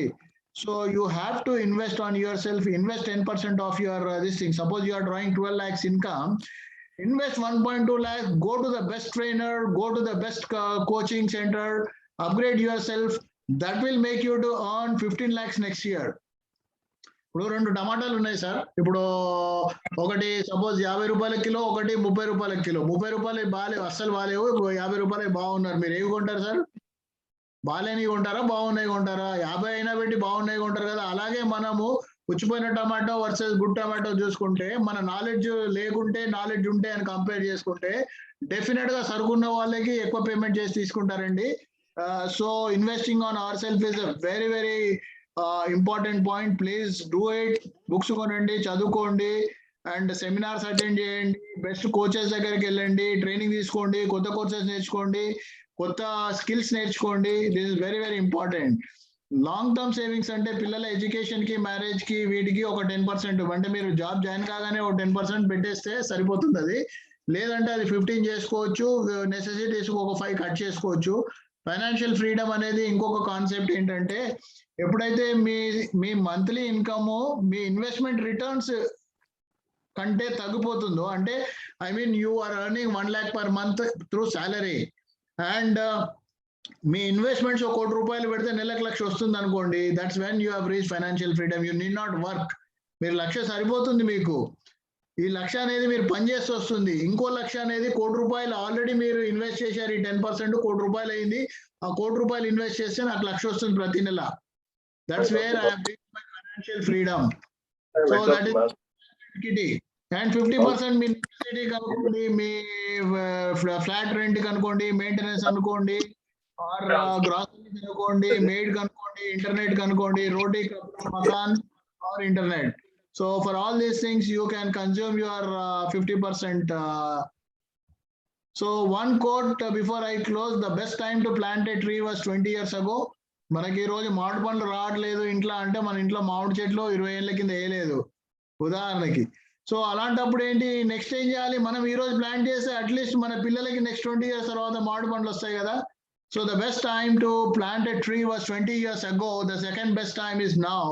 So please, best time for investment was 20 years ago. Manamu, maybe we tell our parents did not invest, they did not give us proper education, but you want to listen the same dialogue after 10 years, 15 years, 20 years, or you want to get a different answer. Just think. So just conclusion, contingency fund important అండి. 3 to 6 months of monthly expenses పెట్టుకోండి. మీ budget ని watch చేయండి and balance గా ఖర్చు పెట్టండి. Need versus want చూసుకోండి. ఎర్లీగా invest చేయండి, రెగ్యులర్ గా ఇన్వెస్ట్ చేయండి. సఫిషియంట్ లైఫ్ ఇన్సూరెన్స్ తీసుకోండి. నెంబర్ ఆఫ్ పాలసీస్ అన్నట్టు కాకుండా లైఫ్ ఇన్సూరెన్స్ లో మీకు 10 times to 40 times me age ని బట్టి, మీ ఇన్కమ్ ని బట్టి సజెస్ట్ చేస్తాము. అండ్ సఫిషియంట్ హెల్త్ ఇన్సూరెన్స్ తీసుకోండి. 2 లక్షలు 3 లక్షలు హెల్త్ ఇన్సూరెన్స్ సరిపోదు. And prefer to invest for goal based investment చేయండి, ఊరికే అలా ఇన్వెస్ట్ చేయకండి. And invest for medium to long term while invest in ఈక్విటీలో పెట్టినప్పుడు 18% వచ్చిందని శ్రీనివాస్ గారు చెప్పారు. నాకు 1 year తర్వాత అమ్మాయి పెండ్లి ఉంది, ఈ రోజు ఇన్వెస్ట్ చేస్తా అంటే తప్పండి. Disclaimer, you have to invest in equity only if it is 4 to 5 years plus. Otherwise, don't invest in equities. Review your portfolio once in a year. Zenతో ఎందుకు వెళ్ళాలి, ఆర్ మీరు ఇప్పుడు ఈ రోజు మనకి రమేష్ గారు పిలిచారు మీ అందరికి. రమేష్ గారి స్పెషాలిటీ ఏంటంటే Zenతో సపోర్ట్ తీసుకుంటున్నారు. టైలర్డ్ సొల్యూషన్స్ ఇస్తాము. 3 decades కంటే ఎక్కువగా మా ఎక్స్పీరియన్స్ ఉంది. 150 బ్రాంచెస్ ఉన్నాయి. CFPs ఉన్నారు. ఇండియాలో 1300 ఉంటే మా హైదరాబాద్ లో 30-40 మంది ఉంటే ఆ 40లో 4-5 CFPs మా కంపెనీలో పనిచేస్తున్నారు. సో 1 lakh పైన సాటిస్ఫైడ్ కస్టమర్స్ ఉన్నారు. And this is my number. And I'm happy that you're all come and attended and spared your 75 minutes of time. Hope it was useful. Now I open this forum for question answers. Ramesh garu, meeku emana questions unte first on behalf of them you can ask, or people can directly unmute and ask one after the other, or you can put it in chat box and one of our person will ask the question on your behalf. Sir children's గురించి ఎప్పుడు start చేయొచ్చు? Children's గురించి SIP అంటారా? So SIP అనేది అంటే children's గురించి అయినా మన రిటైర్మెంట్ అయినా మనం ఇల్లు కొనుక్కోవాలన్నా ఏదైనా ఏంటంటే ఎర్లీగా స్టార్ట్ చేస్తే బెటర్. అంటే మనం ఇంతకు ముందు నా పేరు పైన వైఫ్ పేరు పైన ఉన్నాయి, పిల్లల పేరు పైన వాళ్ళ పేరు పైన చేయొచ్చు, మైనర్ గా కూడా చేయొచ్చు, పాన్ అప్లై చేసి తీసుకొని చేయొచ్చు నాన్న. అంటే వాళ్ళకి అన్నీ ఉన్నాయి, బ్యాంక్ అకౌంట్స్, పాన్ కార్డ్. ఇక్కడ ఈ స్లైడ్ చూడు, ఉదాహరణకి సపోజ్ 15 ఏళ్ళకి స్టార్ట్ చేస్తే 12% రిటర్న్ కి 47 lakhs వస్తుంది. అదే 30 ఏళ్ళకి స్టార్ట్ చేస్తే 3 కోట్లు అవుతుంది. 6 times 10,000 per month. అదే 1000 రూపాయలు చేసినా కూడా అది 30 లక్షలు అవుతుంది అట్లా. సో ఎర్లీగా స్టార్ట్ చేయడం బెటర్.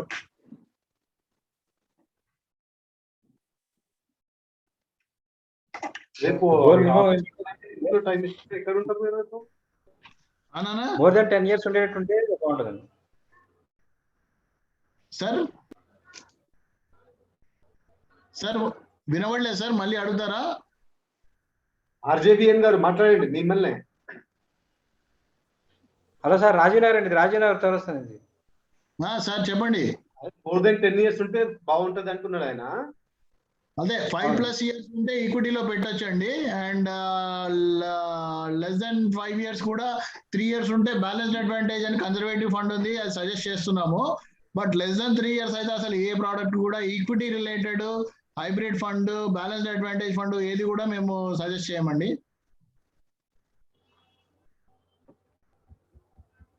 Basic important. యా రేపు కాల్ చేస్తాను. ఓకేనండి, okay. Ramesh, manager Ramesh. Yes sir. So మన 236 రమేష్ గారిని మాట్లాడమనండి. Otherwise you can take feedback, or if there are any questions please take. we have another 10-15 minutes if they are interested. Srinivas గారు చాలా happy అండి. Okay, మనం అన్ని కవర్ చేసాము. మ్యూచువల్ ఫండ్ కానీ, రిటైర్మెంట్ ప్లానింగ్ కానీ, pension and stock market, inflation, everything చాలా బాగా కవర్ చేశారు. I think it's very helpful and very useful to our clients. Okay, thank you. I'm very thankful to you, and client కూడా అంతా కూడా satisfy అవుతారని అనుకుంటున్నాను. Okay sir, నేను ఒకసారి ఫీడ్బ్యాక్ కూడా తీసుకుంటానండి. ఇంకా అవసరం అయితే కనుక నెక్స్ట్ 1 month గ్యాప్ ఇచ్చి మళ్ళీ ఒక సెషన్ కూడా స్టార్ట్ చేద్దాం. ఓకే. తర్వాత చేతులు ఎత్తారు అంటే నాగేంద్ర గారు, సునీల్ జాజు గారు మాట్లాడాలంటే అన్మ్యూట్ చేసి మాట్లాడండి సార్. సార్ ఇది గోల్డ్ లో ఇన్వెస్ట్ చేయడానికి ఏ స్కీమ్ బాగుంటుంది సార్? గోల్డ్ లో సోవరెన్ గోల్డ్ బాండ్స్ అని ఉంటాయి. సోవరెన్ గోల్డ్ బాండ్స్ అని ఉంటాయి, దాంట్లో ఇంట్రెస్ట్ కూడా ఇస్తారు మీకు. So 2.5% interest. సో కాబట్టి అంటే 7+ years ఉంటే మీకు టైము సోవరెన్ గోల్డ్ బాండ్స్ లో ఇన్వెస్ట్ చేసుకోవచ్చు. Okay, thank you sir. It was very interactive session sir. ఇలాంటి సెషన్స్ మీరు చేయాలి సార్ ఫ్రీక్వెంట్ గా. Sure. If it were has been a physical meeting, we would have enjoyed more, because అది ఎక్కువ మనము question answers లాగా ఉంటది. 2 hour session I have to conclude in 1 hour 15 minutes, and కొద్దిగా లోడ్ పడి ఉంటది అందరికి. But because of time constraint I did that. Thank you sir. Yeah, my pleasure. Bharat garu. Yes sir.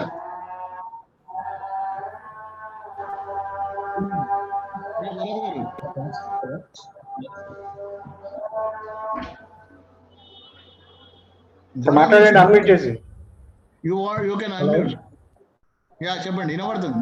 మళ్ళీ mute అయింది. మళ్ళీ mute అయిందానా? Sir unmute చేసుకుని మాట్లాడండి sir.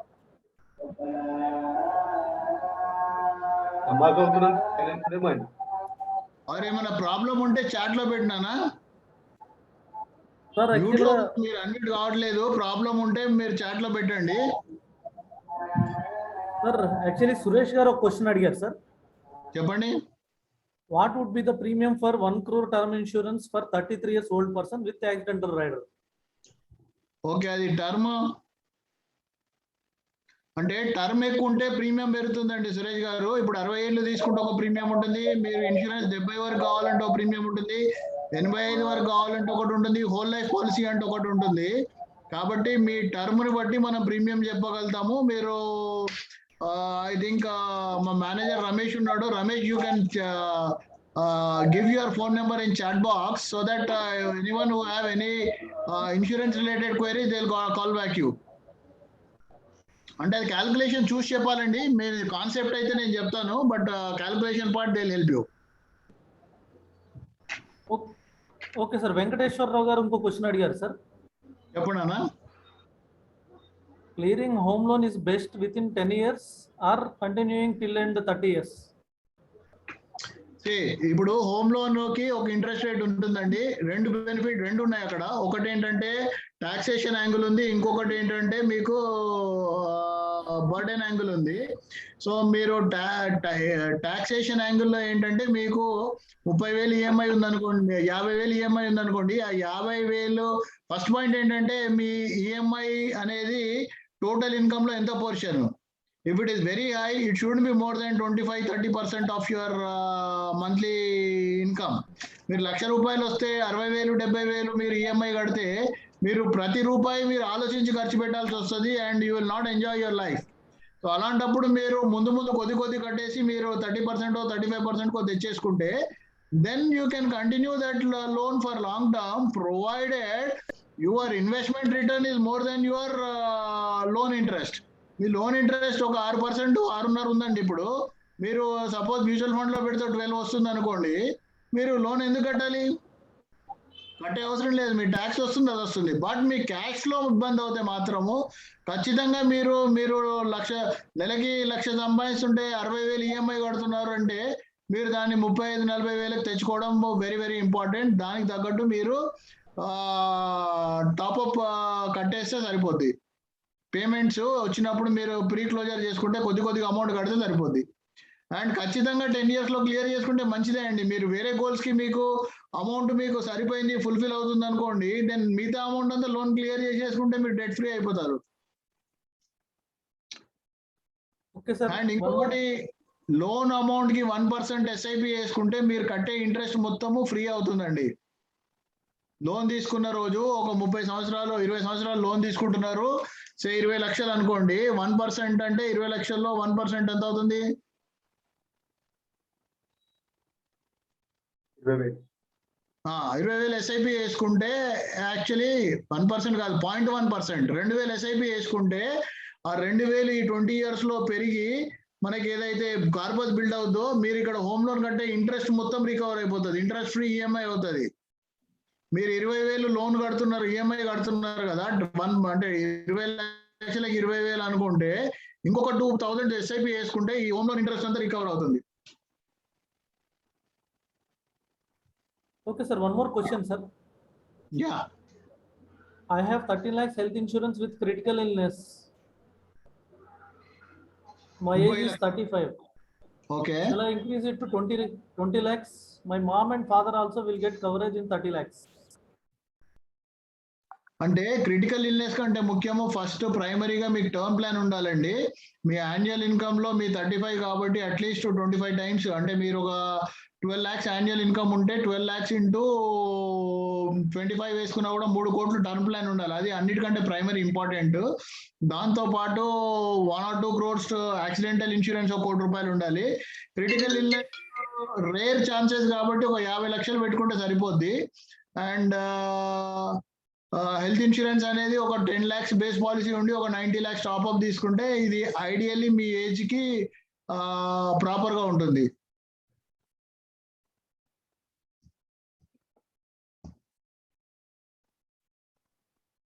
Any other Okay, questions, sir? Thank you. Yeah hi sir, నా పేరు భరత్. భరత్ చెప్తాను. Thanks for your information. చాలా నేర్చుకున్నాను ఈ సెషన్లో. I have 2 questions sir.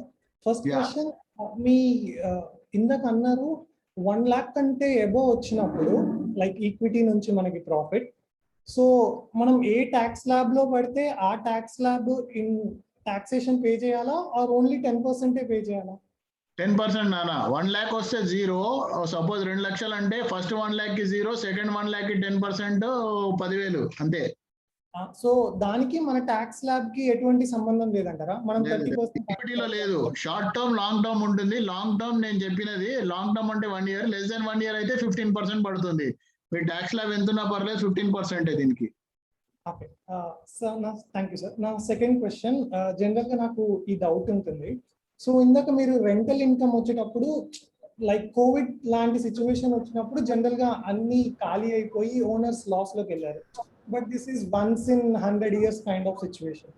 And also it's an urban area. Most of the software employees కానీ పెద్ద పెద్ద వాళ్ళు ఊర్లోకి వెళ్ళిపోయారు, కానీ Correct. పాపులేషన్ మాత్రం అలానే ఉంది. సో నార్మల్ మనం అర్బన్ మోస్ట్ సిటీస్ కాకుండా టౌన్ ఏరియాస్ లో రెంటల్ బేస్డ్ ఇన్కమ్ అనేది బెటరా కాదా?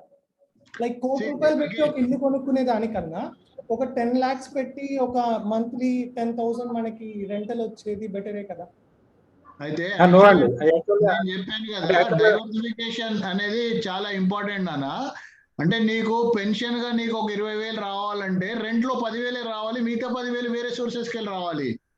మొత్తం ఒకటే దాంట్లో పెడితే రేపు ఇబ్బంది అయితే 0 అవుతుంది. అట్లా కాకుండా డైవర్సిఫైడ్ ఉండాలని అంటున్నాను. ఇంకొకటి, రెంటల్ ఇన్కమ్ అనేది మీ return on rental income commercial property అయితే 7%, 6%, 8% వస్తుంది. అదే రెసిడెన్షియల్ అయితే 3 to 4% వస్తుంది. మీకు అంత కార్పస్ ఉంటే సరిపోద్ది. మీకు సపోజ్ 1 లక్ష కావాలనుకోండి, 10 లక్షలు ఉన్నాయి, 10% రిటర్న్ వస్తేనే 1 లక్ష వస్తుంది కదా. అదే 4% అనుకోండి, 40,000 వస్తుంది. మరి మిగతా 60,000. సో ఇదంతా ఏంటంటే ఇండివిజువల్ టు ఇండివిజువల్ డిపెండ్ అయి ఉంటుంది. బట్ ఎనీహౌ ఖచ్చితంగా డైవర్సిఫికేషన్ అనేది కావాలి. మీ ఇన్కమ్ స్ట్రీమ్స్ 2-3 ప్లేసెస్కి వెళ్ళి రావాలి, ఒక ప్లేస్కి వెళ్ళి రాకూడదు. యా, డెఫినెట్లీ మల్టిపుల్ సోర్సెస్ నుంచి రావాలి. But this is also safe and secure. నా దగ్గరే ఉంటుంది. If that amount is sufficient and you feel you will not have a tenancy problem and you will not have say vacancy problem, you can go ahead. Okay, as one source of income. Yes, Because absolutely. it will also help me in my tax claiming and all. Yeah, చేసుకోవచ్చు. Okay, yeah, thanks sir. Right.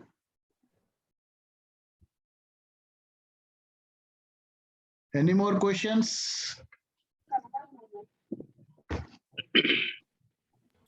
You can take 2-3 questions if anybody. Yeah, Srinivas గారు, sir.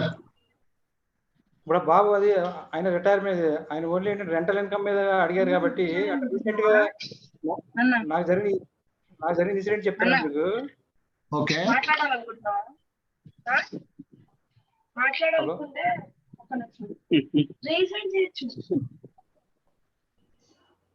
Yeah, Pavani గారు, మీరు మాట్లాడాలంటే మాట్లాడొచ్చు. పావని గారి తరఫున వాళ్ళ husband Prakash రావు మాట్లాడుతున్నానండి. Yes sir, చెప్పండి సార్.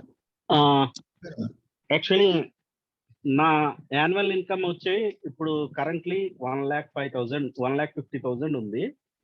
Annual income. నేను యాన్యువల్ ఇన్కమ్. Okay. నేను ఆల్రెడీ నాకు ఒక 1.5 crore కి నాకు టర్మ్ పాలసీ ఉంది. దాంట్లో 50 lakhs ఇది health accidental policy and health and ఇవి కలిసి ఒక 1 crore కు ఉంది. సో నాకు I have 1 home loan. So already నాకు ఒక హోమ్ లోన్ కంప్లీట్ అయిపోయింది. నాకు ఒక డౌట్ ఉంది. యాక్చువల్ గా ఒక హోమ్ లోన్ ఆల్రెడీ ఉంచుకొని ఇంకొక హోమ్ ని ఉంచుకుంటాం కన్నా ఈ వేరే అదర్ సోర్స్ లో ఇన్వెస్ట్ చేస్తే అమౌంట్ ఏ విధంగా నాకు ఇన్కమ్ పెరిగే అవకాశాలు ఉన్నాయి? అదే సార్, ఇప్పుడు నేను ఇంతకుముందు చెప్పినట్టు హోమ్ లోన్ ఇల్లు పైన మనకి అద్దె ఎంత పర్సెంట్ వస్తుంది చూసుకోండి. అది జనరల్ గా 3%, 4% ఎక్కువ రాదు. అంటే ఇప్పుడు ఈ రోజు సిటీలో ఉదాహరణకు ₹1 కోటి ఫ్లాట్ పెడితే దానికి మనకి రఫ్లీ ఒక 10-12 వేలు రెంట్ వస్తుంది. 12,000 అంటే 12 into 12, 1.5 lakh అంటే 1.5% 2% కంటే ఎక్కువ అపార్ట్మెంట్ లో రెంటల్ ఇన్కమ్ రావట్లేదు సంవత్సరానికి. 2%, ఇంకా కొద్దిగా మంచి ప్లేస్ హై రెంట్ ఉంటే 3% వస్తుంది. అదే మన క్యాష్ ఫ్లో క్రంచ్ అయితే మాత్రం క్యాష్ మనకి రెగ్యులర్ గా కావాలనుకోండి, దాన్ని మనం 6% కో 7% కో 8% కో మన రిస్క్ అపిటైట్ బట్టి పెట్టుకుంటే మనకు రెంట్ ద్వారా వచ్చే ఇన్కమ్ కంటే డబుల్ త్రిబుల్ వస్తుంది. సో అప్పుడు ఏమవుతుందంటే మన క్యాష్ ఫ్లో ఇబ్బంది ఉండకుండా ఉంటుంది. పర్టికులర్ గా క్యాష్ ఫ్లో క్రంచ్ అనేది చాలా చాలా important. Thank you. And sir నేను సిప్ యాక్చువల్ గా ఒక 5 years కంటిన్యూ చేసి తర్వాత డ్రాబ్యాక్ అయ్యాను, సమ్ కమ్యూనికేషన్ ఇష్యూస్. ఓకే, తర్వాత రీసెంట్ గా ఒక 5,000 సిప్ స్టార్ట్ చేశాను నేను. రైట్. సో నాకు హౌసింగ్ లోన్ వచ్చి ఒక 40,000 ఉంది. 40,000 per month. EMI 40,000 EMI EMI. Okay, yes EMI 40,000 per month. And ఈ సిప్ అనేది 5,000 ఉంది. నేను ఎంతవరకు పెంచుకోవచ్చు ఫైనాన్షియల్ గా కొద్దిగా? సార్ యాక్చువల్ దీనికి ఆన్సర్ ఏంటంటే అంటే సజెస్టబుల్. అదే నేను చెప్తాను సార్. ఇప్పుడు మనం ఒక స్లైడ్ లో చూసాము, ఇంతకుముందు ఏమవుతుండే అంటే ఇన్కమ్ ఇంత ఉంది, ఖర్చులు పెద్ద లైఫ్ స్టైల్ ఎక్స్పెన్సెస్ ఉండేవి కాదు. సో బేసిక్ ఎక్స్పెన్సెస్ నీడ్ కి పెట్టేవాళ్ళు, మిగతాదంతా ఇన్వెస్ట్ చేసేవాళ్ళు, వాళ్ళ గోల్స్ ఫుల్ఫిల్ అయ్యాయి, వాళ్ళకి ఇబ్బంది లేదు. ఇప్పుడు అలా లేదు. ఇప్పుడు లైఫ్ స్టైల్ ఎక్స్పెన్సెస్ పెరిగిపోయి ఏమైందంటే ₹1,00,000 నెలకు వస్తే మనకి మంత్ ఎండ్ కల్లా ఏం మిగలట్లేదు. సో మనకి క్యాష్ ఫ్లో ప్రాబ్లం వస్తుంది, ఇన్వెస్ట్ చేయట్లేదు, ఫ్యూచర్ గోల్స్ కి ఇబ్బంది అవుతుంది ఇది. ఎందుకంటే మనకి రిటైర్మెంట్ అనేది నేను చెప్పాను కదా, ఈ రోజు రిటైర్ అయ్యే వాళ్ళకి ఒక 1.5 crore ఉండాలి. అదే 10 ఏళ్ల తర్వాత రిటైర్ అయ్యే వాళ్ళకి ఒక 2.5 crores ఉండాలి. ఒక 30 ఏళ్ల తర్వాత రిటైర్ అయ్యే వారికి ఒక 5 కోట్లు ఉండాలి. సో ఇది ఉండాలంటే మనం ఈ రోజు ఇన్వెస్ట్మెంట్ చేస్తూనే ఉంటుంది. సో బెస్ట్ ఆన్సర్ ఏంటంటే మీకు సపోజ్ మీ పిల్లలు ఉన్నారు, వాళ్ళ ఎడ్యుకేషన్ కావాలి, వాళ్ళ మ్యారేజ్ కావాలి, లేకపోతే తర్వాత మీకు రిటైర్మెంట్ కావాలి, ఎంత కావాలి చూసుకొని దానికి మీరు ఆల్రెడీ ఏం ఇన్వెస్ట్ చేశారు, ఆ ఇన్వెస్ట్ చేసిన అమౌంట్ మీరు రిటైర్మెంట్ కి ఎంత అవుద్ది. సపోజ్ మీకు రిటైర్మెంట్ కి ఒక 5 ఏళ్ల తర్వాత ₹1 కోటి కావాలనుకోండి, ఆ కోటిలో మీకు ఇప్పుడు ఇన్వెస్ట్ చేసిన అమౌంట్ అప్పటికి ఒక 50 అయింది అనుకోండి, మిగతా 50 షార్ట్ ఫాల్ కావాలి కదా. దానికి ఇన్వెస్ట్మెంట్ స్టార్ట్ చేయాలంటే ఎంత చేయాలి క్యాలిక్యులేట్ చేసి దానికి ఇన్వెస్ట్ చేసి ఖర్చులు మనం తగ్గించుకొని చూసుకోవాలి అట్లా. సో బేసిక్ గా what I wanted to tell is first plan your goals and then identify how much amount is required per month, and immediately after getting your salary divert that money to investments. Rest whatever is available you have to manage your expenses in that. Hope I answered. Thank you. Okay, I understood. Right sir, right. Ramesh, ఏమైనా chat లో ఉన్నాయా? Hello, yeah, ఒక question అండి. మామూలుగా ఇప్పుడు ఇలా house loan తీసుకుని EMI కట్టేదానికన్నా ఆ ఈఎంఐ డబ్బులు ఏదైనా ఈక్విటీ దాంట్లో ఇన్వెస్ట్ చేసి ఒక 20 years అయిన తర్వాత ఆ కార్పస్ తో ఏమైనా ఇల్లు కొనుక్కోవడం మంచిదంటారా, లేదంటే ఈఎంఐ కట్టుకుని హౌస్ తీసుకోవడం మంచిదంటారా? Excellent question. నా దగ్గర క్లయింట్స్ లోన్ తీసుకుంటాను ఈఎంఐకి వెళ్తానని చెప్తే 4 క్లయింట్స్, బిలీవ్ మీ, నేను రియల్ లైఫ్ కేస్ స్టడీ చూపిస్తే 4 కూడా ఇల్లు కొనుక్కోకుండా ఎస్ఐపి స్టార్ట్ చేశారు. అండ్ బిలీవ్ మీ, 20 years వరకు అవసరం లేదు, మీరు 7-8 years లో ఇల్లు కొనుక్కుంటారు. With just 12% return you will be able to buy that house after say 10 years maximum. So మిగతా 10 years మీ ఈఎంఐ లైబిలిటీ అంతా పోయినట్టే.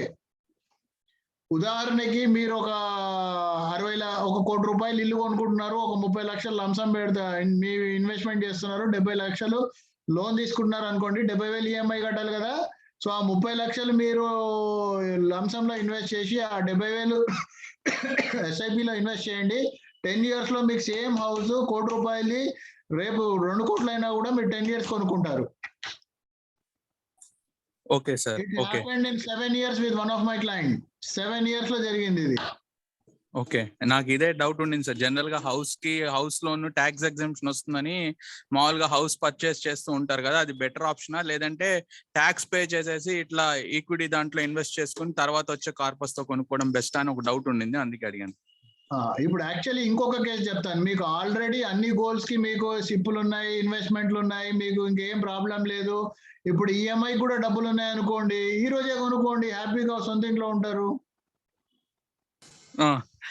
అవును, ఓకే. అంటే మీ అన్ని గోల్స్ ఫుల్ఫిల్ అయిన తర్వాత ఈ లోన్కి వెళ్ళండి, ప్రాబ్లం లేదు నాకు. అది కాలేదు అంటే మీరు పోస్ట్పోన్ చేయండి, లోన్ లయబిలిటీ పెట్టుకోకండి, ఆ ఈఎంఐని ఇన్వెస్ట్ చేసుకోండి. మీకు 7 ఏళ్లలో అయిపోతుంది, 8 ఏళ్ళు 10 ఏళ్ళు అయిపోతుంది. మిగతా 10 ఏళ్ళు ఈఎంఐ కట్టే బదులు ఆ డబ్బుల్ని మీరు ఇన్వెస్ట్ చేసుకుంటే మీ రిటైర్మెంట్ ప్లానింగ్ అయిపోతాయి. Okay sir, okay, thank you. Right.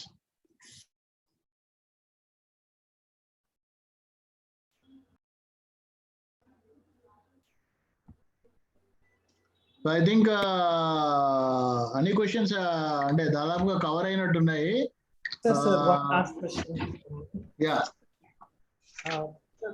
ఇది నేను మా మదర్ కోసం అడుగుతున్నాను. సో మంచి ఇన్కమ్ వచ్చేటప్పటికి నా ఏజ్ అరౌండ్ 24-25 ఉంటుందండి. ఈ టైంలో they are suggesting to go for buying a car. Okay, but నేనేమో వద్దు అంటున్నాను, మీరేం చెప్తారు? Okay, is car a necessity for you? Is the first question you have to ask yourself. అంటే ఈ పొల్యూషన్, ఈ తిరగడం ఎక్కువ ఉంటుంది, పొల్యూషన్ ఉంటుంది నీ సొసైటీలో, నీ సర్కిల్లో, నీకు ఖచ్చితంగా కావాలి ఉంటే నీకు దానివల్ల ఇండైరెక్ట్ బెనిఫిట్ ఉంటుంది, కంఫర్ట్ ఉంటుంది, నీకు లైఫ్లో వర్క్లో నీకు ప్రశాంతంగా పని చేసుకోగలుగుతున్నాను అనుకుంటే మీకు ఇది కూడా అంతే. మళ్ళీ వేరే మీకు సపోజ్ వేరే గోల్స్కి కొద్దిగా మీరు ఇన్వెస్ట్మెంట్ ఆల్రెడీ వేరే అమౌంట్ చేస్తున్నారు అనుకుంటే మీరు తీసుకోవచ్చు. బట్ అదర్వైజ్ అది కూడా ఏం చేయాలి, మీరు నీడ్ వాంట్ అంటే నీడ్ అనుకుంటే నీడ్ ఓకే, మరి మీకు ఒక ఆల్టో తోటి కూడా సరిపోద్ది, ఒక స్విఫ్ట్కి వెళ్ళొచ్చు, లేకుంటే ఒక ఇంకా పెద్ద బండికి వెళ్ళొచ్చు, స్కోడాకి వెళ్ళొచ్చు, దేనికన్నా వెళ్ళొచ్చు. బట్ మీరు బేసిక్ కార్ తీసుకొని you have to manage with that. And దాంతోపాటు కావాల్సి ఇంకో 2-3 వేల సిప్ వేసుకుంటే 5-6 ఏళ్లలో పెద్ద కార్ తీసుకోవచ్చు. ఓకే, సో సాఫ్ట్వేర్ ఎంప్లాయ్ అండి, సో అంతగా కార్లో తిరిగే పని ఉండదు. ఓకే, మీరు బైక్ తీసుకొని దగ్గరలో మెట్రో దగ్గర పెట్టేసి బైక్ లో మెట్రోలో వెళ్ళిపోతే హ్యాపీగా వెళ్ళిపోవచ్చు. ఒక 2-3 ఇయర్స్ ఇప్పుడు కష్టపడగలుగుతారు. కష్టపడితే ఈ డబ్బులు మీరు ఈఎంఐ ఉంది కదా కార్ లోన్ ఈఎంఐ, ఆ ఈఎంఐ మీరు ఇన్వెస్ట్ చేసుకుంటే మీకు పెద్ద కార్ వస్తుంది.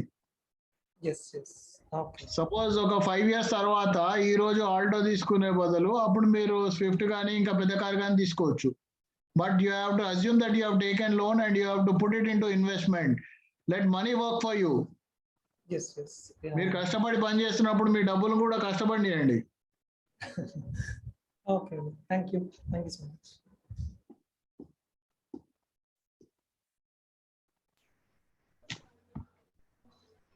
సార్ రమేష్ గారు కంక్లూడ్ చేస్తారా?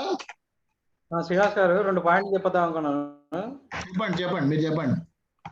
2 పాయింట్స్ అంటే రీసెంట్ గా అంటే నా బ్రాంచ్ వచ్చిన క్లయింట్ల ఎక్స్పీరియన్స్, చాలా మంది ఏంటంటే రెంటల్ మీద డిపెండ్ అవుతున్నారు. కొంతమంది రిటైర్డ్ పీపుల్ ఆ రెంటల్ రాక కొంతమంది ఇబ్బంది. ఇంకొకటి ఏంటంటే రిస్క్, అంటే మేనేజ్మెంట్ రిస్క్ అనమాట. అంటే ఆ పిల్లలు యుఎస్ లో సెటిల్ అవుతున్నారు, వీళ్ళేమో ఆ రెంట్లు వాళ్ళని వెకేట్ చేయలేక దాని మేనేజ్మెంట్ తీసుకోమని చెప్పి నాకు ఈ మధ్య చాలా మంది క్లయింట్ వస్తున్నారు. ఓకే, రెంటల్ మెయింటెనెన్స్ అంట. ఓకే, దాన్ని డీల్ చేయలేని క్యాలిబర్ వచ్చింది ఆల్రెడీ సిటీలో. ఇప్పుడు ఇది most of the people, old age people అందరూ కూడా, వాళ్ళ కిడ్స్ అందరూ, వాళ్ళ చిల్డ్రన్స్ అందరూ కూడా settle in other countries. Okay, so ఇది ఒక problem. And one more thing ఏంటంటే చాలా మంది ఇప్పుడు మనకు సిటీలో కానీ కూడా 23% ఆఫ్ ద పాపులేషన్ అంటే they don't depend on the children. ఏంటంటే ఆ పేరెంట్స్ యొక్క ఇన్కమ్ మీద డిపెండ్ అవ్వట్లేదు. అవును, నాకు ఈ డబ్బులు వద్దు అంటున్నారు వీళ్ళ పిల్లలు. ఆ పెద్దవాళ్ళు ఈ అమౌంట్ ఏం చేయాలంటే అదే ఈ అమౌంట్ ఏం చేయాలని అదే టెన్షన్ వస్తుంది. రెండోది ఏంటంటే అంటే ఒక్కొక్క ప్రాపర్టీ అమ్మడానికి కూడా వాళ్ళు మాకు ఈ డబ్బులు వద్దు, ఒక వేస్తే వెయ్యి లేదా వద్దు అనేది ఆల్రెడీ సిటీలో ఇప్పుడు 23% ఆఫ్ ద పాపులేషన్ లో ఈ విధంగా ఉన్నారనేది చూస్తున్నాను అనమాట. ఓకే. అంటే ఈ టైప్ ఆఫ్ ఈ 2K అంటే ఇటు రిటైర్డ్ పీపుల్, వీళ్ళు ఆల్రెడీ పిల్లలు సెటిల్ అయిన వాళ్ళు, ఈ కేసులు ఎక్కువ వస్తున్నాయండి ఇప్పుడు ఎక్కువ మనకి. ఓకే. అంటే లాస్ట్ 3 years నుంచి నాకు మేనేజ్మెంట్ తీసుకోండి మీరు హౌస్ ఏమంటారు మెయింటెనెన్స్ మెయింటెనెన్స్ ఈ kind of business profession advance countries లో ఉంది. మన ఎస్టేట్ మేనేజ్మెంట్ ఉంటుంది, వాళ్ళకున్న ఎస్టేట్ అంతా మేనేజ్ చేయాలి. సో కాకపోతే ఏంటంటే ఆ ప్రొఫెషన్ ఇక్కడ ఇంకా స్టార్ట్ కాలేదు. అండ్ అందుకే నేనేమంటానంటే వాళ్ళకి ఏంటంటే అన్ని కూడా మీరు డీల్ చేస్తున్నారు కదా, అంటే మ్యూచువల్ ఫండ్ డీల్ చేస్తున్నాం, ఇన్సూరెన్స్, ఓకే, స్టాక్ మార్కెట్ అన్ని డీల్ చేస్తున్నారు, ఇది ఒకటి కూడా మీరే తీసేసుకోండి ఇది కూడా అంటున్నారు వాళ్ళు. అంటే పబ్లిక్ ఈ విధంగా ఉన్నారు ఇప్పుడు. అదే కరెక్టే. అందుకే నేను ఏమంటానంటే ఏజ్ పెరుగుతున్న కొద్దీ ఒక 40-50 వరకు రియల్ ఎస్టేట్ ఓకే, 50 తర్వాత గ్రాడ్యువల్ గా రియల్ ఎస్టేట్ తగ్గిస్తూ పోవాలి. 60 తర్వాత మనకు రియల్ ఎస్టేట్ ఏమి ఉండకూడదు.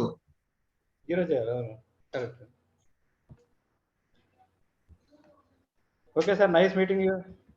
Okay, thank you everyone for joining. Thank you Ramesh garu, thank you Zen Ramesh, and hope you all have a wonderful investment journey.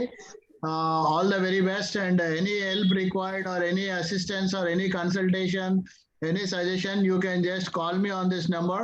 I'll be available for you. Thank you so much. Thank you sir. Thank you sir. Thank you. With this we will close the session. Okay. Right, Andy. Bye. Okay sir. Right. Thank you sir. Right, Andy.